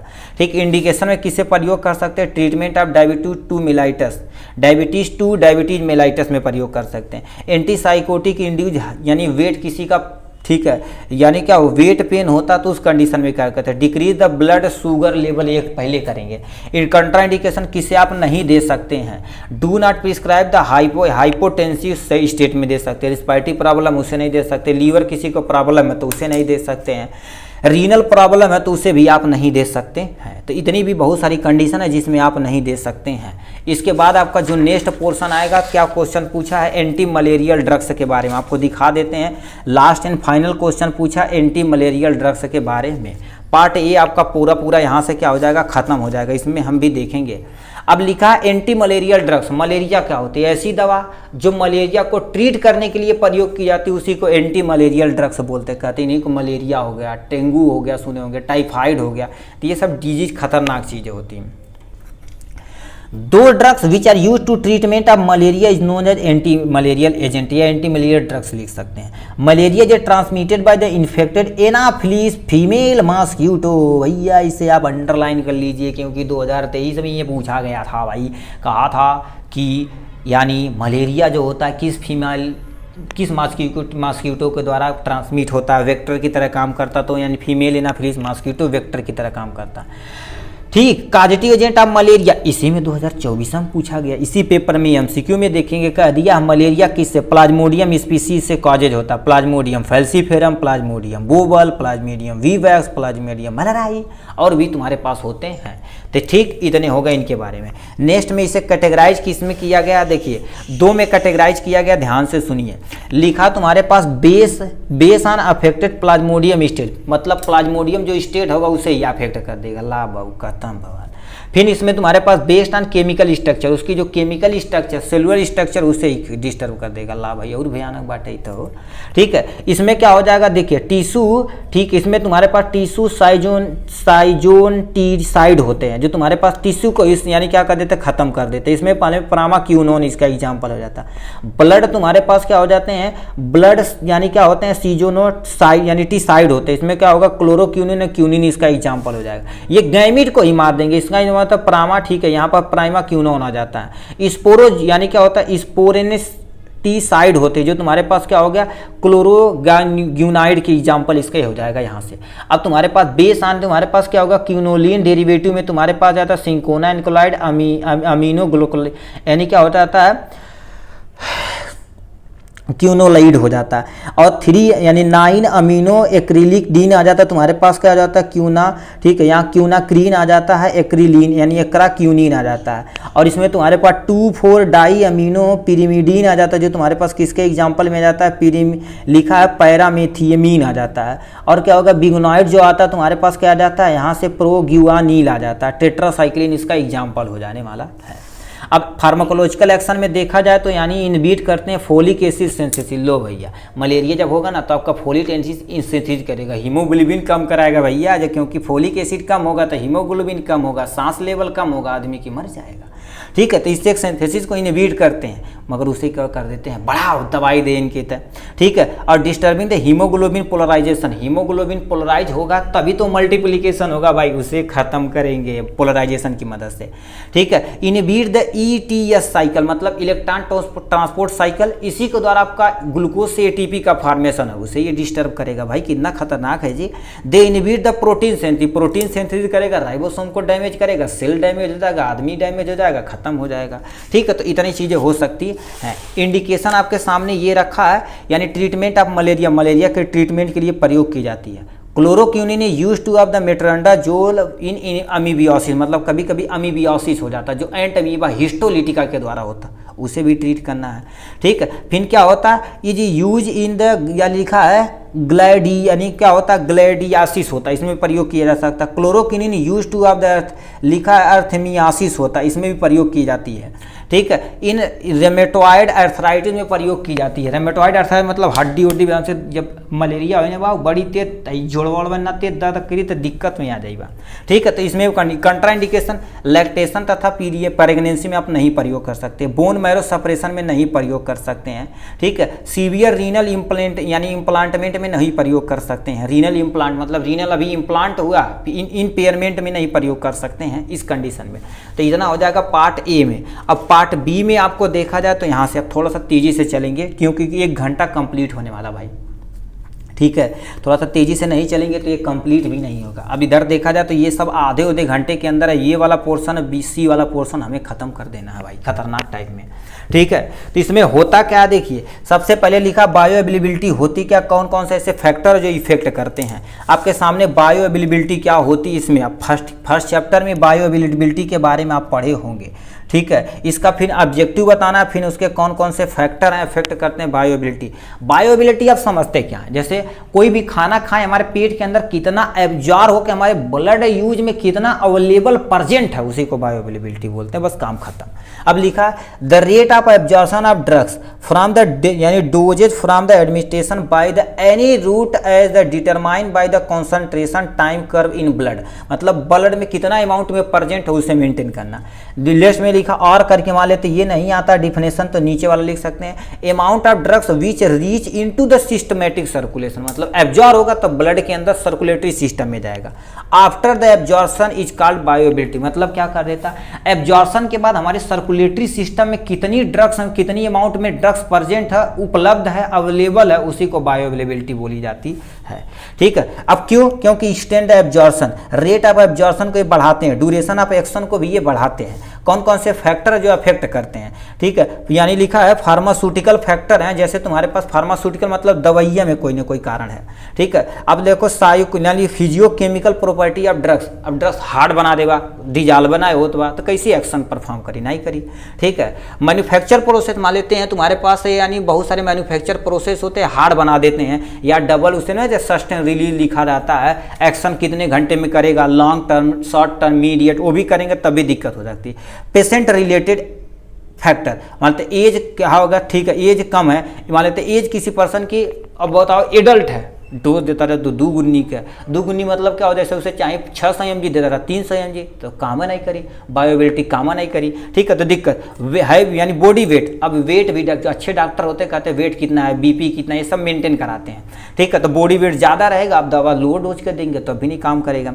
डिजीज कंडीशन बताओ वो खराब टाइप में है, ठीक है, एकदम से ये नहीं लास्ट स्टेज है, आप एकदम से पुल्ली वाली दवाई दे रहे हैं, ठीक है। हमारे पास है ऐसी ड्रग्स वो ले चुका है, एंटीबायोटिक कईयों खा चुका, आप सिंगल डोज दे रहे हैं, अब डबल ट्रिपल एंटीबायोटिक खा चुका है, तब भी दिक्कत हो सकती है। फूड मतलब इसीलिए खाना के बोलते हैं ना कि कौन कौन सा परहेज करना, उस पर भी डिपेंड करता है। रूट ऑफ एडमिनिस्ट्रेशन मतलब दवा किस रूट के थ्रू ले रहे हैं, यदि पेरेंटल लेंगे तो 100% बायोएबिलिटी है, उसके बाद ओरल है, उसके बाद रेक्टल है, टॉपिकल सबसे कम है, ठीक है। दिखता है ना ये गुरुदेव तू कहाँ का बोलता था, पेरेंटल सबसे ज़्यादा, ओरल उससे कम, फिर उससे कम रेक्टल, सबसे कम तुम्हारे पास क्या होगा टॉपिकल के बारे में दिया हुआ है, ठीक है। फिर तुम्हारे पास क्या लिख रखा है, सेकंड क्वेश्चन में क्या तुमसे पूछा है, यहाँ से देखिए ये है, ठीक है। यहाँ लिख दे रखा एंटी कोलिनर्जिक ड्रग्स होता क्या, देखिए कह दिया 60 note on anti cholinergic drugs के बारे में आपको लिखना है। तो ये आपके सामने रखा anti cholinergic drugs, cholinergic drugs को ब्लॉक करने के लिए, उसके प्रति अगेंस्ट प्रयोग करने के लिए जिस दवा का प्रयोग किया जाता है उसी को एंटी कोलिनर्जिक ड्रग्स बोलते हैं। इसमें एक केमिकल होता है एसिटाकोलाइन होता है, उसको सबसे मेन काम होता है, ठीक है। इसमें होता क्या, ध्यान से सुनिए, ठीक है। लिखा anticholinergic drugs are medication that block the activity of acetylcholine होता है, एसिटाकोलिन उसी को ब्लॉक कर देंगे। A neuro transmission that control involuntary muscle movement in other body function, मतलब ये क्या कहता है, एसिटाकोलाइन जो होती है न्यूरो ट्रांसमिशन में मदद करती है, कोई नर्व एक इम्पल्स से दूसरे इम्पल्स में, एक न्यूरॉन से दूसरे न्यूरॉन में ले जाने का काम करती है, उसी को ये ब्लॉक कर देगा। ला भैया जाए अब नहीं देखा थी, ठीक है, तो दिक्कत हो जाएगी, ठीक है। दीज आर, ठीक है, these are drugs which occupy the acetylcholine receptor and do not allow the acetylcholine bind to the receptor. अब देखिए हम क्या कहते हैं, ये तुम्हारे पास रिसेप्टर है, तो रिसेप्टर से जब कोई भी ड्रग्स है, जब ये क्या करेगा, कोई भी रिसेप्टर से बाइंड करेगा, ये बाइंड करने ही नहीं पाएगा। जैसे मान लेते ये तुम्हारे पास बाइंड करने वाला है, ये बाइंड ही नहीं करने देगा, डू नॉट, देखो क्या लिखा, do not allow the bind to of the acetylcholine bind to receptor, जब बताओ रिसेप्टर से बाइंड ही नहीं होगा तो एक्शन को परफॉर्म नहीं करेगा। ठीक है, तो ये इसे एंजाइम में भी पढ़े होंगे आप थोड़ा सा। यानी तुम्हारे पास क्लासिफिकेशन में देखा जाए तो एंटी म्यूकारेनिक एजेंट, दूसरा तुम्हारे पास एंटी न्यूक्लियोटाइनिक एजेंट आता है। इसमें तुम्हारे पास एग्जाम्पल आ जाते हैं एट्रोपिन आ जाते हैं और क्या हो जाते हैं ठीक है, इसको पोलामीन आ जाते हैं। ठीक है, इसमें तुम्हारे पास एग्जाम्पल आ जाएगा हेक्सामेथियोनियम आ जाते हैं और क्या होगा पेंटोलिनियम आ जाते हैं। और इसमें एग्जाम्पल तुम्हारे पास क्या आ जाता है, ये इसका एग्जाम्पल आ जाता है यहाँ पर टूबोक्यूरानिन आ जाते हैं, इसके एग्जाम्पल हो जाएंगे यहाँ से। ठीक है, इंडिकेशन में देख लिया जाए तो कहाँ कहाँ आप प्रयोग कर सकते हैं। किसी पर्सन का डायलेशन आप प्यूपिल हुआ तो वहाँ प्रयोग कर सकते हैं। ठीक है, यानी कोई पर्सन प्री एनेस्थेटिक स्टेज में, एनेस्थेसिया से पहले वाला स्टेज में आप क्या कर सकते हैं, एंटीकोलिनर्जिक ड्रग्स का प्रयोग कर सकते हैं। कोई पर्सन हाइपर सलाइवेशन है, ठीक मतलब सलाइवा ज़्यादा निकल रहा, सोए हैं तो लार निकल रहा ज़्यादा अमाउंट में, उस प्रयोग कर सकते हैं। डायरिया को ट्रीटमेंट के लिए प्रयोग कर सकते हैं। पार्किंसन डिजीज में प्रयोग किया जा सकता है। कंट्रा इंडिकेशन में देखा जाए तो आप किस में प्रयोग कर सकते हैं। Infant suffering from the down syndrome, मतलब कैसा कोई अभी छोटा सा बच्चा है डाउन सिंड्रोम से सफरिंग कर रहा है। ठीक, डाउन सिंड्रोम में क्रोमोसोमल डिसऑर्डर है, उसमें भी प्रयोग किया जाता है। Patient with the hyper sensitive, इसमें नहीं प्रयोग करना डाउन सिंड्रोम में। ठीक है, patient with the hyper sensitive to वेलाडो, यानी क्या होता है वेलाडोना एल्कोलाइड होता है, वो हाइपर सेंसिटिव तो उस कैटेगरी में दवा है, उस कैटेगरी के यदि कोई पेशेंट है तो उसमें भी प्रयोग नहीं कर सकते। पेशेंट हैव द इंक्रीज यानी ocular pressure, intra ocular pressure, आप प्लीज कमेंट बॉक्स में आप दिखाइए ये कितना आकुलर इंट्रा आकुलर प्रेशर होता है एमएमएचजी में। इंट्रा आकुलर प्रेशर हमारी आंख डिजीज वाले में दिया गया था, जिसे हम शॉर्ट में क्या बोलते हैं IOP के नाम से भी जाते हैं। ये कितना होता है, ठीक है, ये क्वेश्चन MCQ में पीछे भी पूछा गया है। ठीक है, इसके बारे में हो जाएगा। नेक्स्ट में लिखा है जनरल एनेस्थेटिक के बारे में।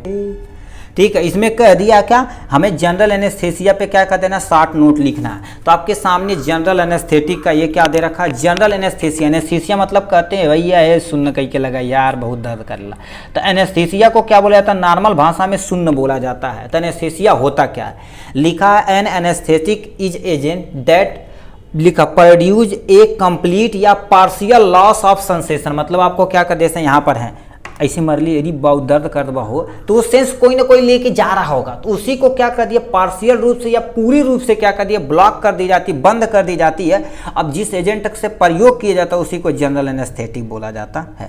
एनेस्थेटिया जो refer to the stage of unconscious, मतलब क्या होता है अनकॉन्शियस स्टेट में, जैसे उस एक पार्सल एरिया में अनकॉन्शियस हो जाएगा, जो भी सेंसेशन रहेगा उसे वो लॉस कर देगा।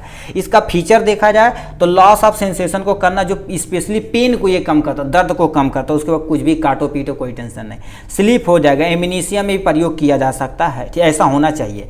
ठीक है, अब किसी पर्सन को मान लेते अभी देखो यहाँ चोट लगी ना, मान लेते एक्सीडेंट होके आया, वो खतरनाक टाइप में चोट लग गई, एनेस्थेसिया दे दोगे तो दर्द से खत्म, एकदम से अब तुम उससे टाँका लगाओ, कुछ भी करो, साफ सुफ कुछ भी करो। स्लीपिंग एमनीसिया लिखा इम्यूबिलिटी एंड मसल रिलैक्सेशन में इसका प्रयोग किया जा सकता है, इसका फीचर होना चाहिए। ठीक है, स्टेज 4 स्टेज होते हैं, प्लीज इसे ना आप स्क्रीनशॉट लीजिएगा। ये 1 नंबर में पूछा गया था, how many stage of general anaesthesia. ठीक है, तो इसके 4 स्टेज होते हैं। स्टेज 1 में तुम्हारे पास एनाल्जेसिक दर्द को कम करने के लिए होता है। स्टेज ऑफ एक्साइटमेंट होता है। स्टेज ऑफ सर्जिकल जनरल यानी क्या होती है एनेस्थेटिक होती है। स्टेज ऑफ मोडली डिप्रेशन के काम आता है। तो इतने तुम्हारे पास क्या हो जाएंगे स्टेज के अंतर्गत आते हैं। अब क्लासिफिकेशन देखा जाए जनरल एनेस्थेसिया का इतना है, इनहेलेशन एनेस्थेटिक हो जाएगा, इंट्रावेनस एनेस्थेटिक हो जाएगा, और तुम्हारे पास क्या होगा गैसेस जनरल एनेस्थेटिक हो जाएगा। तो इसमें तुम्हारे पास लिखा है हेलोथेन आ जाता है, ईथर इसका एग्जाम्पल हो जाएगा।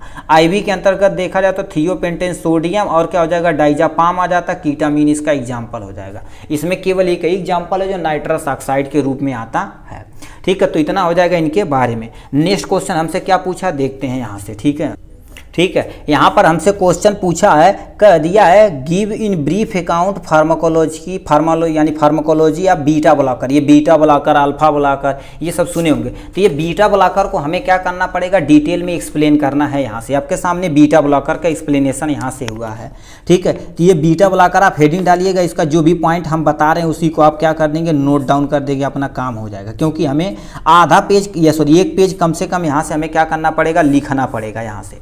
ठीक है। तो ये तुम्हारे पास these agent act by the inhibiting the adrenergic response medication by the beta receptor. एक बीटा रिसेप्टर होता है, ये बीटा ब्लॉकर उसी रिसेप्टर को ये क्या कर देते हैं, ब्लॉक कर देते हैं। बताइए यदि बीटा ब्लॉक और इस बीटा रिसेप्टर को ही ब्लॉक कर देगा जिसे एक्शन को परफॉर्म नहीं कर पाएगा। All beta blocker of the competitive agnostic होते हैं, उसके अगेंस्ट ये वर्क करते हैं। इसमें तुम्हारे पास फार्माकोलॉजिकल एक्शन देखा जाए तो ये डिक्रीज करते हैं हार्ट रेट को। हार्ट रेट मानते किसी ब्लड प्रेशर हाइपरटेंशन ज़्यादा हो गया तो हार्ट रेट को कम कर देंगे, अपना काम हो जाएगा। ब्रोंकोडाइलेशन में प्रयोग किया जाता है, जो ब्रोंक्यूल होती है उसे डायलेट चौड़ा कर देगी जिससे ज़्यादा अमाउंट में ऑक्सीजन जा सके। वसोडाइलेशन मतलब वेसल को भी ये क्या कर देगी, चौड़ा कर देगी, इससे ब्लड प्रेशर क्या हो जाएगा, कम हो जाएगा। इसमें भी प्रयोग किया जा सकता है।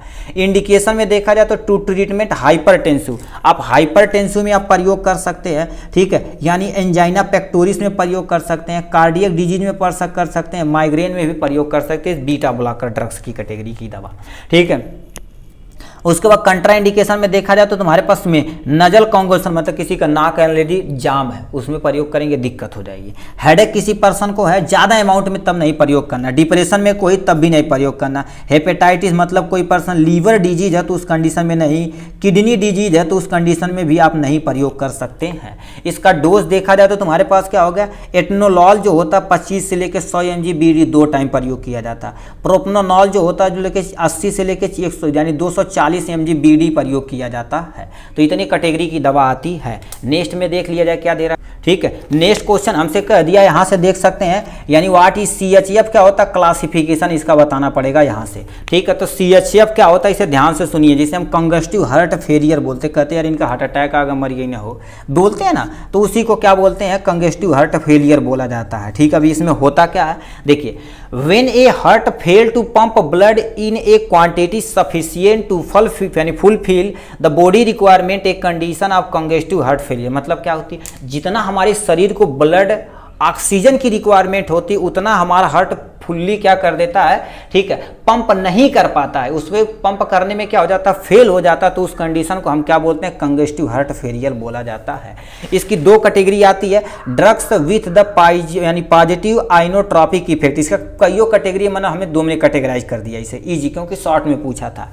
Drugs with the positive inotropic effect, drugs without यहाँ पर निगेटिव कर सकते हैं, या ड्रग्स यहाँ पर विथ लिखेंगे तो यहाँ निगेटिव लिखना पड़ेगा, यहाँ पर पॉजिटिव यहाँ पर निगेटिव कर सकते हैं। तो यहाँ पर याद कर सकते हो drugs without positive inotropic effect. इसमें तुम्हारे पास क्या आ जाते हैं, डी यानी डिगोजीन आ जाते हैं, और क्या हो जाते हैं, डीजीटोज यानी टोजीन आ जाते हैं, डोपामीन इसका एग्जाम्पल हो जाएगा, थियाजाइड, फुरसामाइड और लोसार्टल इसका एग्जाम्पल हो जाएगा। यहाँ से इंडिकेशन देखा जाए तो कहाँ कहाँ प्रयोग कर सकते हैं, ठीक है। ट्रीटमेंट आप, ठीक है, यहाँ से क्या कर सकते हैं, देखिए ट्रीटमेंट आप लो आउटपुट कार्डियक फेलियर में आप प्रयोग कर सकते हैं। मतलब आउटपुट सही से ब्लड निकल ही नहीं पा रहा तो इसे क्या कर सकते हैं, ट्रीट करेंगे जिससे ज़्यादा आउटफ्लो दे सके, ठीक है। ट्रीटमेंट आप कार्डियक यानी क्या होता है, एडर्मियाज में इसमें प्रयोग कर सकते हैं, इंक्रीज कार्डियक आउटपुट में प्रयोग कर सकते हैं, decrease the periphery vascular resistance में प्रयोग कर सकते हैं। कंट्राइंडिकेशन, कोई पर्सन मतलब किसे नहीं प्रयोग कर सकते, कोई पर्सन किसी ड्रग्स के प्रति हाइपर सेंसिटिव है तो उसे नहीं प्रयोग कर सकते। प्रेगनेंसी में, लैक्टेशन में, पीडियाट्रिक कंडीशन में भी प्रयोग नहीं कर सकते हैं। तो इतनी कंडीशन में आप क्या कर सकते हैं, नहीं प्रयोग कर सकते हैं। नेक्स्ट क्वेश्चन, ठीक है, यहाँ से हमसे क्वेश्चन पूछ दिया है, adverse effect and कंट्रा indication of heparin के बारे में बताना। हिपेरिन क्या होता है इसे ध्यान से सुनिए, यहाँ से दे रखा है हिपेरिन क्या होता है। तुम कभी सोचो कि हमें चोट लगती तो हमारे शरीर के बाहर ब्लड थक्का बना लेता, मगर हमारे शरीर के अंदर ऑक्सीजन जाता बट थक्का नहीं बनाता, तो वो करने का काम जिम्मेदारी किसकी, हिपेरिन की दी जाती है। तो heparin is a substance that prevent या break up the blood clot, मतलब शरीर के अंदर जो ब्लड क्लॉट होता है उसे ब्रेक डाउन करता है। Type of anticoagulant is also known as blood thinner, ये ब्लड को क्या कर देते हैं, पतला करने का काम करते हैं। Heparin is also called anticoagulant बोला जाता है, ये क्या कर देते हैं, जो भी कोगुलेशन हो रहा है उसे कम करने के लिए, कोगुलेशन को रोकने के लिए प्रयोग की जाती है।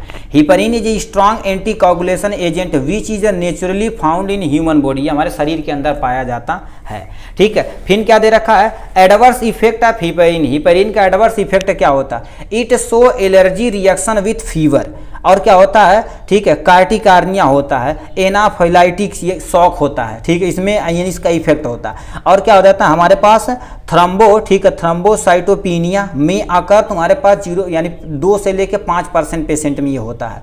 हीमोराइजा तुम्हारे पास क्या होती है, जीआईटी और यूरिनरी ट्रैक में क्या हो जाती है, हीमोराइजा यानी ठीक है, यानी क्या होता है, हीमोराइजस कर देती है, ठीक है। इफ हिपरीन यूज टू अब 6 मंथ, कोई पर्सन बहुत लंबे समय तक क्या कर रहा है, 6 महीने से साल भर से आप हिपरीन का दवा प्रयोग कर सकता है, तो उसका क्या होगा, हेयर लॉस हो जाएगा और क्या होगा, एस्ट्रोपोराइसिस यानी उसकी हड्डियां भंगूर हो जाएगी, मारे के बाद हड्डियां टूट जाएगी, ठीक है, ये हो सकती है। कंट्राइंडिकेशन आप यहाँ से देख सकते हैं, किस पर्सन को, कोई पर्सन का जो प्लेटलेट लो है उसमें नहीं प्रयोग करना, लीवर डिजीज में नहीं करना, किडनी में नहीं करना, और लिखा पोस्ट ऑपरेटिव आईवी, मतलब किसी पर्सन को ऑपरेशन करने जा रहे हैं उस कंडीशन में भी नहीं प्रयोग कर सकते, नहीं तो ऑलरेडी ब्लड पतला हो जाएगा तो बहता जाएगा बहता जाएगा बहता जाएगा, दिक्कत हो जाएगी, ठीक है। नेक्स्ट में क्या पूछा, इसे ध्यान से सुनिए, ठीक है। यहाँ से ले रखा एस्पेक्टोरेंट क्या होता है, इसके बारे में आपको बता देना है।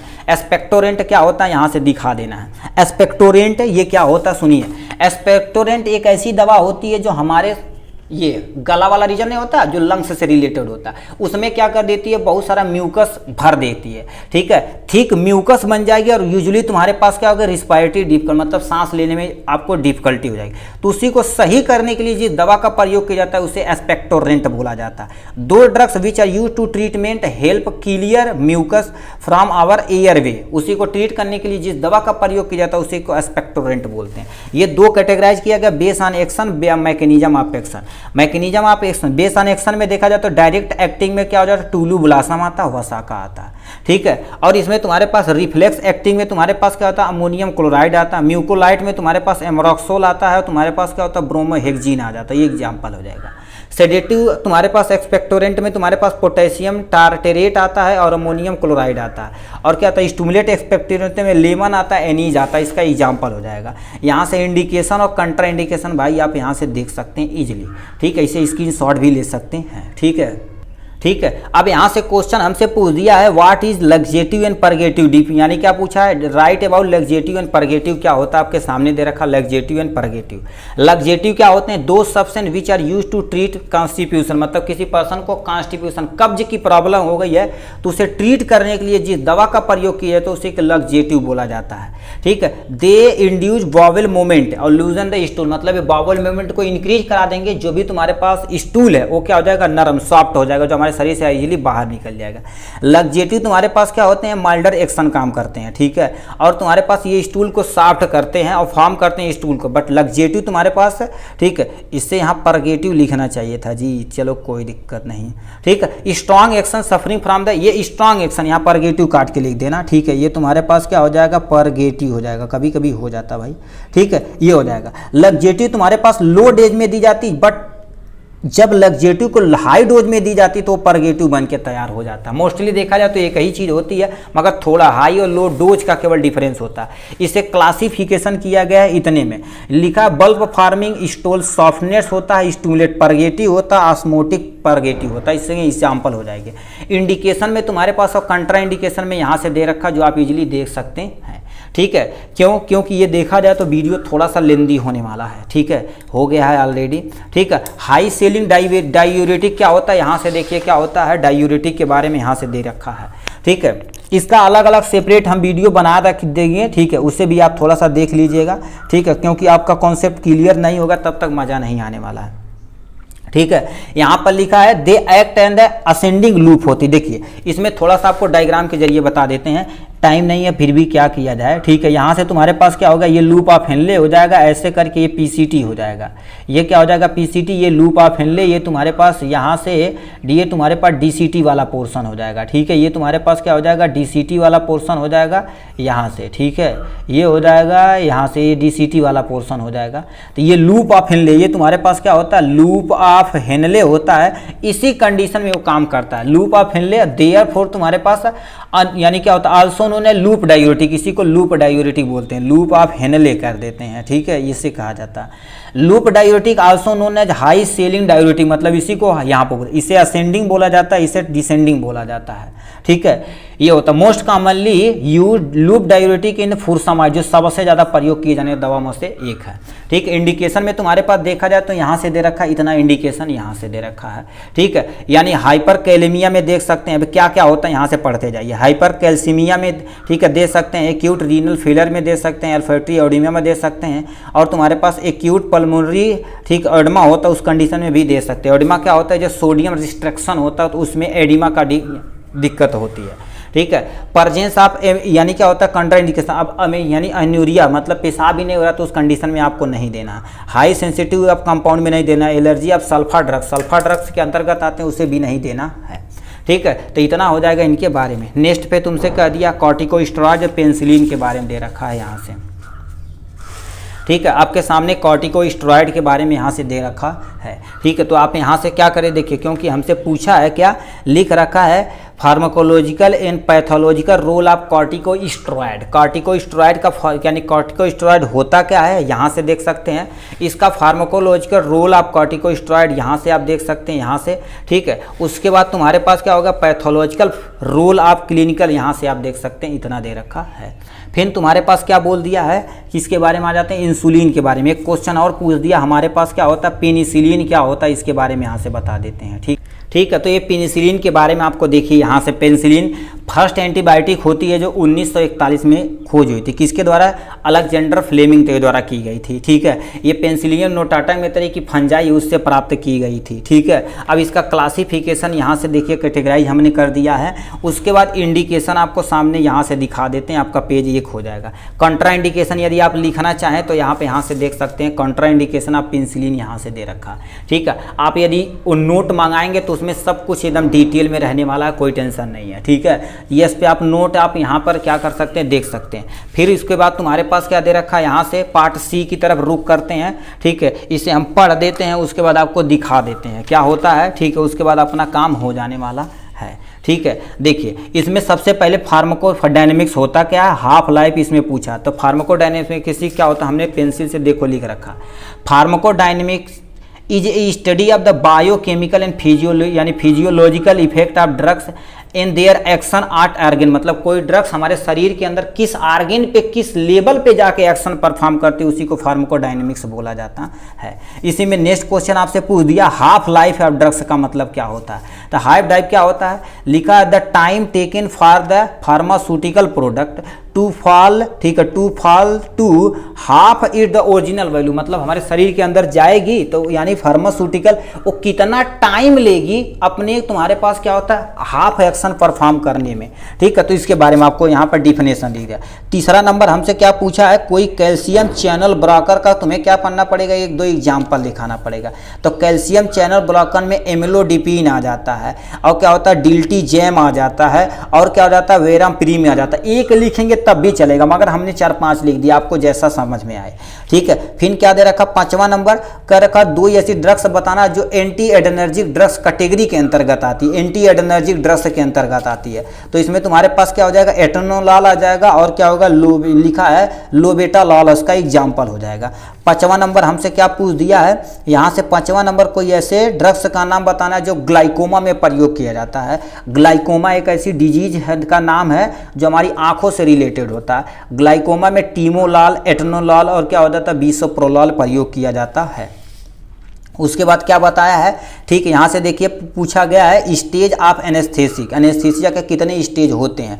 तो टोटल 4 स्टेज होते हैं। Stage of analgesic, stage of excitement होता है, स्टेज ऑफ सर्जिकल एनेस्थेसिया होती है, स्टेज ऑफ मेडुलरी डिप्रेशन होता है, ठीक है। नेक्स्ट में दे रखा 7वां क्वेश्चन तुम्हारे पास, which of the following anti anginal drugs at the local anaesthetic, local anaesthetic के तौर पे हमारे पास क्या प्रयोग किया जाता है, लीडोकैन प्रयोग किया जाता है, ठीक। नेक्स्ट में क्वेश्चन यानी सी वाला ऑप्शन इसमें सही है।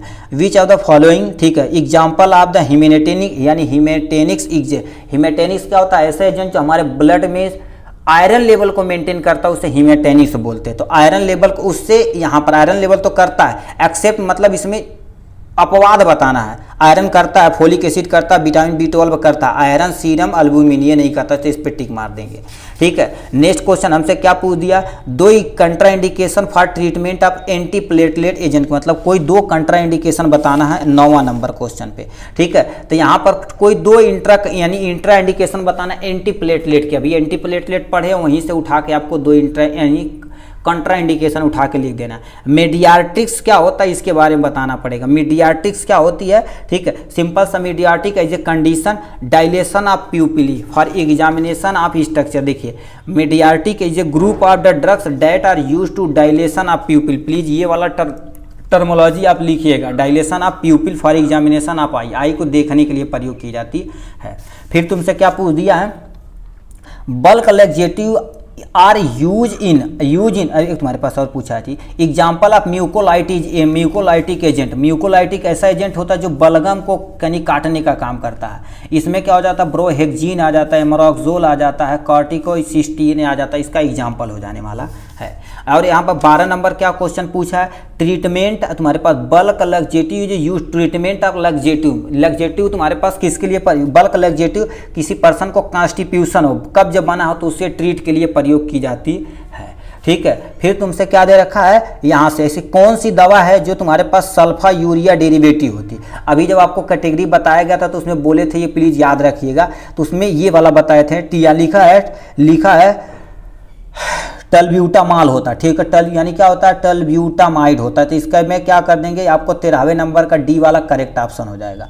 ठीक है, ट्रिपल रिस्पांस यानी डज नॉट इंक्लूड, मतलब ट्रिपल एक्शन में इसमें प्रयोग नहीं किया जाता, तो इसमें व्हील हो जाएगा, WHE व्हील नहीं प्रयोग किया जा सकता। दो एग्जाम्पल बताना किसका, एंटीवायरल ड्रग्स का। दो एग्जाम्पल एंटीवायरल ड्रग्स में तुम्हारे पास क्या हो जाएगा, एसाइक्लोवीर हो जाएगा, और क्या हो जाएगा लिखा है तुम्हारे पास यहाँ से एसाइक्लोवीर हो जाएगा, और पे होगा पेंसिक्लोवीर हो जाएगा, इसका एग्जाम्पल हो जाएगा। ठीक है, फिर तुमसे क्या पूछा है, बैक्टीरियोसाइडल क्या होता है। बैक्टीरियोसाइडल क्या होता है, बैक्टीरियोसाइडल इफेक्ट इट यानी इज एबिलिटी टू किल जरूर लिखना। ऐसे चीज जो क्या कर देते हैं, बैक्टीरिया, कहाँ दिख नहीं रहा, a bacterial effect is ability to kill bacteria को किल कर दिया जाता है तो उसे बैक्टीरियोसाइडल बोलते हैं। एक बैक्टीरियोस्टैटिस होता है जो उसके मैकेनिज्म को कम करता है। ठीक है, फिर तुमसे क्या कह दिया है, लिखा यहाँ से सल्फाएमाइड आर स्ट्रक्चरली सिमिलर टू, किसके सिमिलर होता है, ये देखा जाए तो क्या होता है, यानी पाबा के होता है। पाबा क्या होता है, देखिए यहाँ से क्या होता है, पाबा, पी से क्या हो जाता है पैरा, यानी ए से अमीनो, बी से बेंजीन एसिड हो जाता है। इसके स्ट्रक्चर के क्या होता है, वो सिमिलर होता है, तो इसे आपको वहाँ से मार देंगे। नेक्स्ट क्वेश्चन तुमसे क्या पूछा, एग्जाम्पल ऑफ अमीनोग्लाइकोसाइड। अमीनोग्लाइकोसाइड का एग्जाम्पल बताना है। जेंटामाइसिन हो जाता है, एमिकासिन हो जाता है, नियोमाइसिन हो जाता है, इसका एग्जाम्पल हो जाएगा। ED50 क्या होता है, इसके ध्यान से सुनिए। ED50 थोड़ा सा इसे हम छोटा कर देते हैं जिससे आपको दिखे। ED50 is the amount of chemical drugs, chemical हो गया या कोई ड्रग्स हो गया, डेट कॉज द एब्जॉर्बेशन, यानी क्या लिखा है, absorbable in 50% of the test population. मतलब क्या कर देते, कोई पॉपुलेशन है उसमें कितनी अमाउंट में एब्जॉर्ब हुआ, उसके शरीर के अंदर एब्जॉर्ब हुआ 50%, उसी को ED50 बोला जाता है। नेक्स्ट में तुमसे क्या पूछा, एग्जाम्पल ऑफ एंटी एडेमिक ड्रग्स के बारे में बताना है। तो इसमें तुम्हारे पास क्या हो जाता है, क्यूनिडीन आ जाता है, और क्या हो जाता है, प्रोपेफेनॉन आ जाता है, और इसमें क्या हो जाता है, इसमें कोई दो एग्जाम्पल बताना, हमने 3-4 लिख दिया, यानी मैक्जिलिटीन आ जाता है, इसका एग्जाम्पल हो जाने वाला है। तो इस तरह से देखा जाए तो टोटल हमने इंग्लिश वर्जन पूरा डिटेल में कवर कर लिया है, और ये टोटल देखा जाए तो लगभग 1.5 घंटे का वीडियो हो चुका है। चलिए आज के लिए बस इतना ही, फिर मिलेंगे नेक्स्ट वीडियो में नेक्स्ट टॉपिक के साथ। तब तक के लिए bye bye and take care.